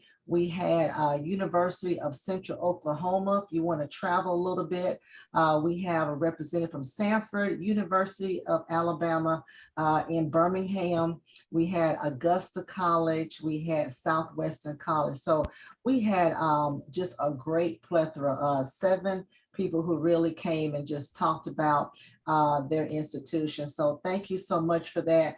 Very excited that a lot of these institutions are waiving the ACT and the SAT. So they're making it easy for you to get some type of training, to get some type of education beyond high school. So there's no excuse. If things are a lot easier than it was when I was back in the grandfather years of going to school. You can do it online. So much stuff is online, whereas for us, it was paper. So it's very good. No excuse as to why you cannot further yourself. Some of them not requiring a GPA. Listen, you have heart, you got all heart, and you have their advisors that can plug you into the right field that you need to be in so that you're not wasting time and wasting money. So great time. Thank you to all of our presenters. We look forward to seeing y'all tomorrow, of course, worship service virtual at 11 o'clock a.m. Central Standard Time. We love y'all. Have a great and awesome rest of your Saturday. Please be safe. Get the rest you need. Make sure you're taking that Sabbath, y'all. Get some rest, get some downtime, and we'll see y'all till next time. Thank y'all.